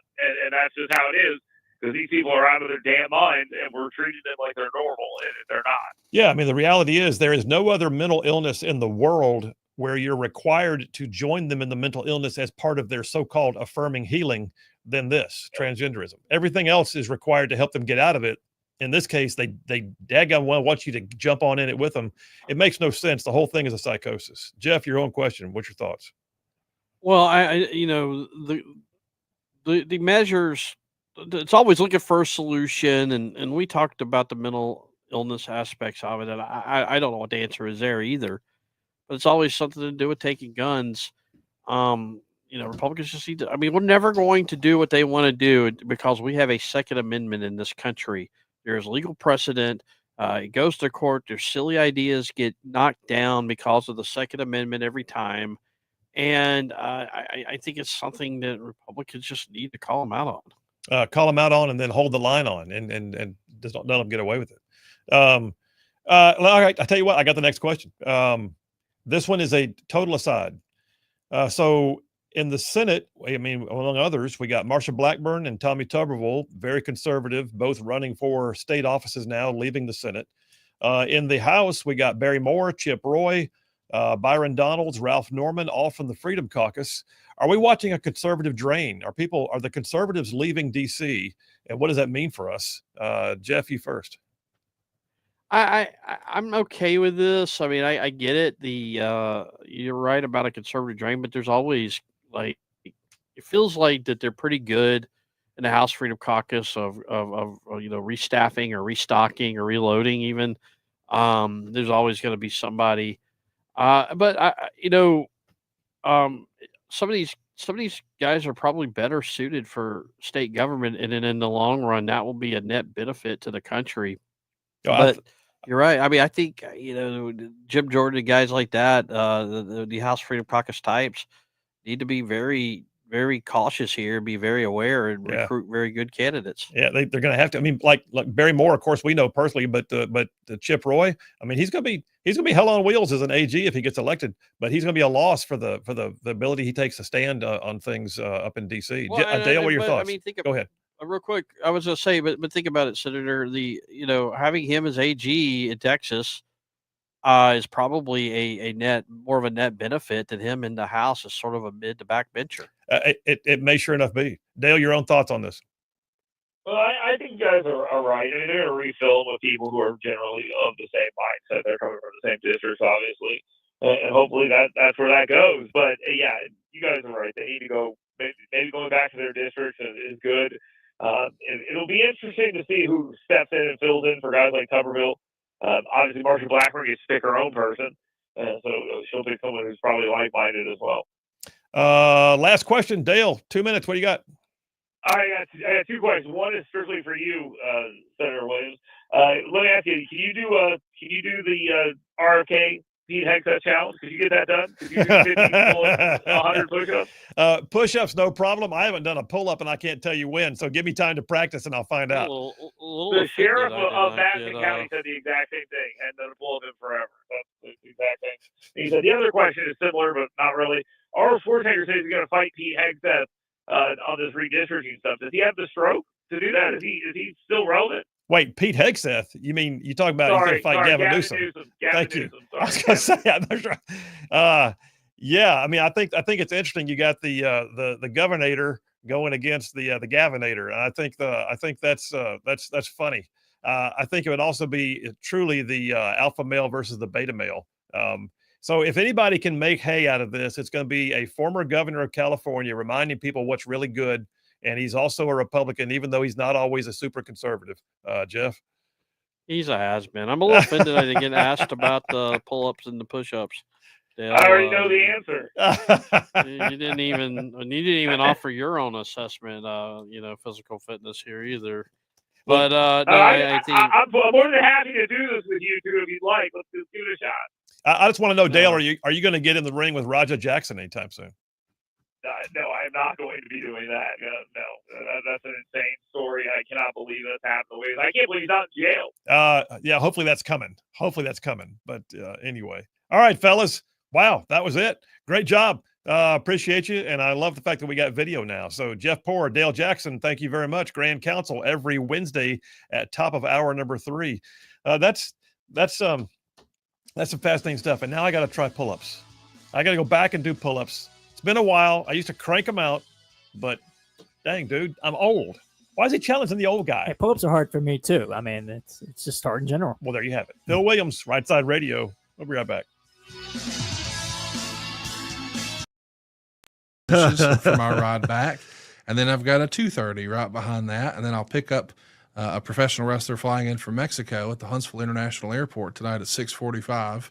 And I'll take him to dinner and make sure he's situated, and then take him to have some cervezas, and then we'll bring him back to the house and introduce him to the wife before she goes to bed, and we'll do it again tomorrow. Wash, rinse, repeat. Every single day from the minute I wake up until I go to bed, I'm doing something that makes money or is fun or else I'm not doing it. But those are my two prerequisites. I want to have fun or make money. And if I can do both, I'm doing a lot of it. How about that? Yeah. How about that? All right. Let me ask you this. Let's get into other stuff. So sure. You did, Mrs. Thompson used to be a Flair. Yes. All right. You met Ric Flair. You told me the story. Y'all were drinking buddies and all that kind of stuff. Mm-hmm. But then you started doing a podcast together. So I'm sure that not only did you get to know him, but then you really got to work with him as well to some degree. So he's one of the legends of the world of pro wrestling. Yes. What's your craziest Ric Flair story? None that we can tell on a fine podcast like this. But you know, what you see is what you get with Ric Flair. You know, his real name is Richard Fleer. Right. But I don't think he can differentiate between the two even now. I mean, it's wild, the boldness and the brashness, as you would say, that people have. I remember walking through the Atlanta airport with him once, and a guy just pops up out of nowhere and puts his cheek against his as we're walking through the concourse and holds his phone up. Like people are taking selfies with their cheek against him. Like not even speaking to him like he's a human being, like it's a statue somewhere. It's just surreal. But I've seen a lot of that. And sometimes depending on the mood he's in, it's less than favorable for them. But he's always got plenty of time. If you're a veteran, if you're a child, if you're a special needs individual, or if you're an attractive woman, you got a shot at having a good conversation with him. If you look like me or Butters, you probably need to keep it moving. I did see, though, some interview with you where you said that you found one of Ric Flair's robes on an online auction or something like that. Oh, yeah. So you saw. And you got it. Yes. I've had several robes through the years. I was collecting these robes before I knew Rick, No but I kidding. knew they were investment vehicles. Let me explain. If you're not familiar with pro wrestling, he used to come to the ring in something that looks like Elvis Presley or Liberace would wear it. More like Liberace. I would There say, you go. But you remember like the jumpsuits that Oh, yeah. Elvis wore with all Oh, the yeah. sequins everywhere and the crazy designs. Well, Flair did that, and he thought it was a big part of the presentation, and that actually went back to Gorgeous George. Gorgeous George is kind of the innovator of that. Yeah. And even Muhammad Ali would say he borrowed from Gorgeous George's rap. It was all just about promotion. So Flair became, I guess, the second nature boy behind Buddy Rogers, and started putting that, on some sequins on a robe, and they got more ornate and more fancy. But then one day I'm just scrolling. I'm a sports collector, so I have like an old pair of Ali's trunks and Tyson trunks, and I've got Joe Montana's jersey and just lots of silly stuff like that. But I thought from a wrestling fandom standpoint, like maybe the coolest thing you could own would be a Ric Flair robe. So I'm scrolling eBay and I found one and I couldn't believe it. And it was legit. It's legit. I knew it was legit. So I negotiated with the guy for the course of maybe 3 months. And then I bought a robe from him. And then when he got another one, he said, "Hey, do you want to buy this one?" Well, I negotiated and got an even better deal. So I bought that one. So through the years, I've probably had 12 different ones, but there was one that always eluded me. One that was my really first impression of Rick is when he first came to the WWF in 1991. He showed up in a black robe with white feathers, and it had silver butterflies on it. And it was on the cover of Pro Wrestling Illustrated. It was on the cover of the WWF magazine, and he wore it to the ring at the Royal Rumble in 1992. Yeah. And hardcore wrestling fans would say that's the greatest Rumble of all time. It had the most legends. The winner became the champion, and Flair became the first guy to ever win the WWF title and the NWA title. It was a big deal. It would be like if all of a sudden, Babe Ruth, wasn't with the Yankees and now he's with the Red Sox sort of thing. It's like, oh my gosh, this is a big deal. And that robe, nobody could find for years and years and years. Had Rick sold it? Had it been stolen? Nobody knew. Oh, wow. Now, Flair had a bunch of robes stolen from locker rooms and dressing rooms and airports. All he knew, and even ex-wives. But he did say, "Hey, all you Rightside ruffians out there, you are listening to Rightside Radio, solid conservative, just plain right."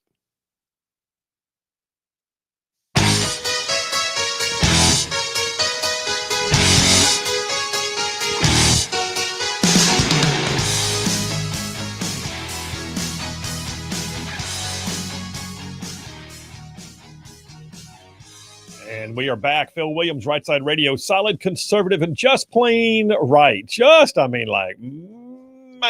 covering down on some major ground across the southeast U.S. of A. Y'all, I'm talking about this show, this one.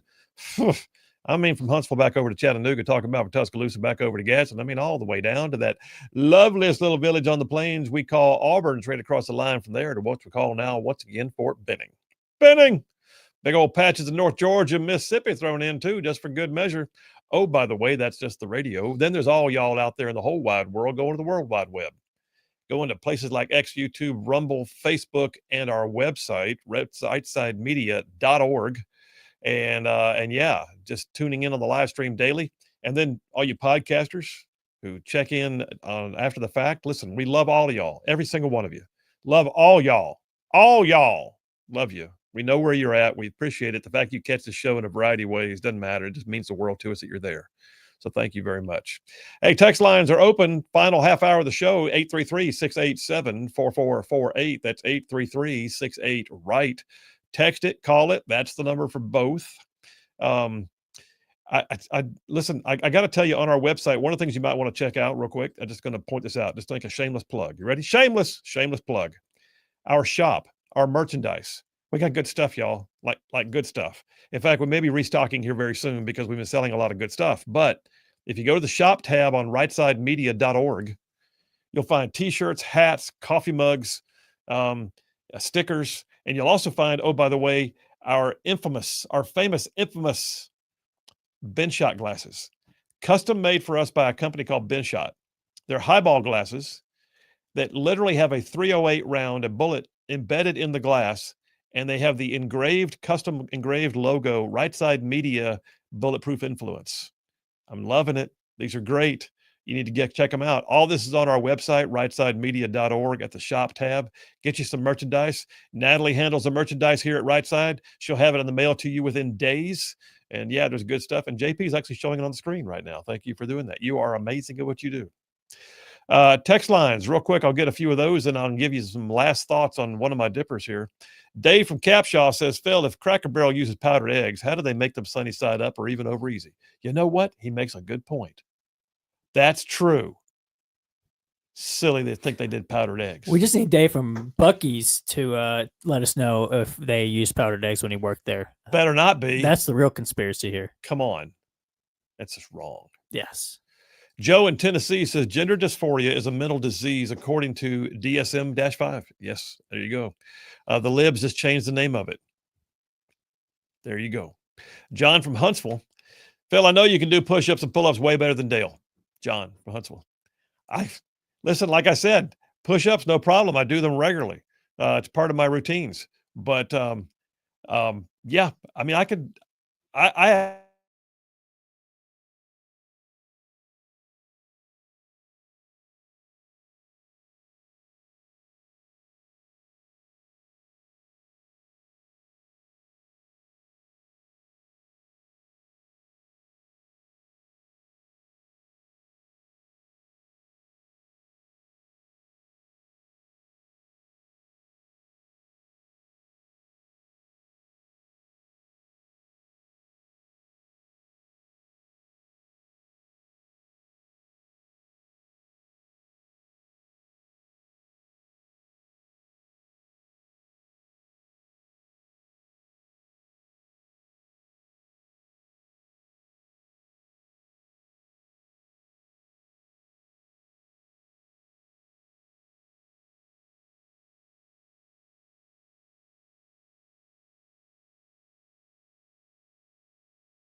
All right, test. We had a power outage here at the Rightside Studios. Hope you guys can hear me now. I tell you what, do me this. I'm going to go ahead and ask a couple of y'all. How about John from Huntsville? John, go ahead and text us if you can on the text lines if you see that we are back up, so that I can feel confident that we're actually speaking to the world again. But yeah, I know we're speaking to the world on our live stream. The question is if VNN we're back on. That's exactly right. But yeah, so listen, if you guys got WVNN and others, Chattanooga. Text us on the text lines 833-687-4448 and tell us that we are indeed back on. Oh, Jeff from Athens says we're back on. That's good news. I figure it's because I was trash talking about push-ups. Yeah. So who was it? One of the listeners, Dustin from Hillsborough, says that he didn't think Dale liked the trash talk because the audio got caught right after. Well, Jeff from Indiana and Joe from Indiana both say we're back on, and Dave from Capshaw says the YouTube's back up. So all is good with the world. I have no idea what that happened. Maybe a squirrel hit a transformer. Yeah, who knows? All I know is we're sitting here talking, and boom, lights and everything went down. And then, of course, it always takes a whole lot longer to come back on than it does to go off. Am I right? Yeah, it does. Yeah, it took about 5 to 8 minutes or so. Well, all right. Listen, we're going to wind up coming into the last segment here momentarily. I guess I'll wind up holding some of the stuff that I had for tomorrow. Now that I've got it in the queue, but I just gotta say this before we go. The situation that we had in Minneapolis, a horrible situation. And the mayor of Minneapolis came out and immediately said, this is not about prayers and good wishes. Well, yes, it is. Yes, it absolutely is. The most of us can't go out there and do something right now. It's Minneapolis. So we're not going to be able to see the rest of America rush to them. But we can pray. We can absolutely pray. And I believe in that. I believe in the power of prayer. I believe that Scripture is very clear in Philippians 4 when it tells us to be anxious for nothing, but in all things through prayer and supplication with your requests be made known to God, and with thanksgiving, let your requests be made known to God, and the peace of God that surpasses all understanding will guard your heart and mind in Christ Jesus. I believe that with all my heart. I pray regularly, and I would encourage all of y'all to do the same. Pray for the people of Minneapolis. Pray for the kids of the Annunciation School. Pray for the people of that church, that parish, and pray for the families. 17 kids, 3 adults, 14 kids wounded, 2 kids dead. Several were in surgery, as we heard earlier. So the mayor of Minneapolis can go pound sand. Praying America is going to pray, because we can't always do something physical, but by golly, we can do that. Now I'm going to take a break. How about that? So we're going to a break. We'll come right back. Phil Williams, Rightside Radio. Y'all stay tuned. We'll be right back. You're going to love this edition of the Just Right. Selling vacuum cleaners part-time, and that proved to be more lucrative. And eventually my dad was earning far more money selling vacuum cleaners in the evenings and on weekends than he was working for the state as a security guard at the prison. So he had an opportunity to have his own territory, and eventually he jumped at it. So we went from Prattville, Alabama, a suburb of Montgomery, up to Gunnersville, and that's where I graduated high school. But I saw my parents' life change from where, mom was telling me, don't answer the phone, that's grown folks' business. Those are bill collectors. Yeah. And I learned things like, if you mail the cable bill to the power company and the power bill to the cable company, it'll buy you a few more days. So I grew up with that. And I remember wanting to be able to do better and provide more for my mom. And so when I saw that become a realization, now we're taking fancy trips to Cancun, and we have a 2-story house and an in-ground pool, and mom's driving a Lincoln. I remember what that felt like. So I just decided right then, hey, I'm going to be in sales. I want to do sales. How about that? So when I was a sophomore at Gunnersville High School, I got as silly as this sentence sounds, a full ride at Sneed. But Sneed State Community College had a program called the Ambassador Program. And if you were chosen to be one of the Marshall County ambassadors through a series of testing and interviews and things like that, they would allow you to go to Sneed. So I did that. And in 2000, Van Scott, who was my business professor, and I had so many classes with him, he said something along the lines of, now, folks, if you keep your nose clean and you keep your head down, some of you in this room could earn up to $35,000 a year. Which sounded like money. But I reached in my book bag at the end of class, and I realized here we are in September, And my year to date is like 60 grand. There you go. So I came to Van after the room had cleared out, and I said, hey, I think this was my last class. And he says, are you dropping the class? Because I'd had several with Mr. Scott. And I said, no, I think I'm dropping school. And he said, what do you mean? And I said, well, you said if I keep my head down and I keep my nose clean, I could earn $35,000 a year, but here's my paycheck stub. And he looks at it, and he looked up at me and said, son, you make more than me. Why are you here? And patted me on the arm. And that was it. I never went back. How about that? And before I knew it, I moved to Huntsville because I wanted to be where the people were. If you're in a sales job, you need to go where the people are. Yeah. So living in Gunnersville, 6,000 people at the time or whatever it is, I went to Huntsville, rented an apartment, and 11 months later, I bought a house, and mortgages, here we come. Well, so looking back to your family, I mean, I heard a couple things in there. I heard work ethic. Oh yeah. I heard my pastor said just last Sunday, actually. He said, if we don't quit, we win. That's right. And there was a bit of that mixed in there. Oh, yeah. More than work ethic, it sounds like there was also a tenacious effort to not quit. Absolutely. My dad is my hero, and he instilled a great work ethic in me. He instilled a positive mental attitude. You know, I feel bad for folks who grew up in a household that just breeds negativity. That's not the household I grew up in. Yeah. You know, my parents were just drilling into me that I could do anything I wanted. My mom painted a vision for me that one day I'd have Rolls Royces and live behind gates and all this crazy stuff. And then later, you know, as a teenager, Ric Flair did promos on TBS that I was watching on a VHS tape. I'm watching it in 97, but he said it in 87 that he wanted to live in the biggest house on the biggest hill on the big side of town. And he's got a limousine a mile long and blah, blah, blah. So he was talking about swag, as the kids would say in these rap songs today, way back then. And as a 15, 16-year-old, it was like, yeah, that all sounds pretty good. I think I'd like that. And I felt like sales was maybe my ticket there. But I grew up selling, you know, I mean, I thought I would sell insurance or I would sell vacuum cleaners like my dad. But then a neighbor next door to our suite in Huntsville at the office suggested that I come sit with him one day, and he taught me about mortgages. And I'm 19 at the time. How about that? I don't even know that I don't know how to spell mortgage. I certainly don't know there's 2 G's in it. I would have never guessed that. But I remember looking at it and saying, okay, Jeff, I get we're saying their payment goes from $1,300 to $900. But if their payment goes down $400, how do we make money? Because as a salesperson, I was used to think of like the car scenario. If you go buy a new car, you're going to get a new payment. So I'm just thinking, wait a minute, we're not charging them more, we're charging them less. Where's the margin for us? I couldn't wrap my head around it. But once I realized, oh no, it's based on the loan value. So you're making your commission on their $300,000 mortgage. Well, as a guy who had been thinking about selling $1,500 vacuum cleaners and making a commission on that, it was like, oh, this could be quite lucrative. So I went and told Dad, hey, Dad, I think I'm going to quit and try this. And Dad and I really came to an impasse because he felt like, hey, I'm only building an outfit here in Huntsville for you to run it. I still had one in so Albertville. That was Dad's company you were looking at. Yeah, at that point, Dad had an office in Gadsden. Wow. He had one in Albertville. Yeah. He had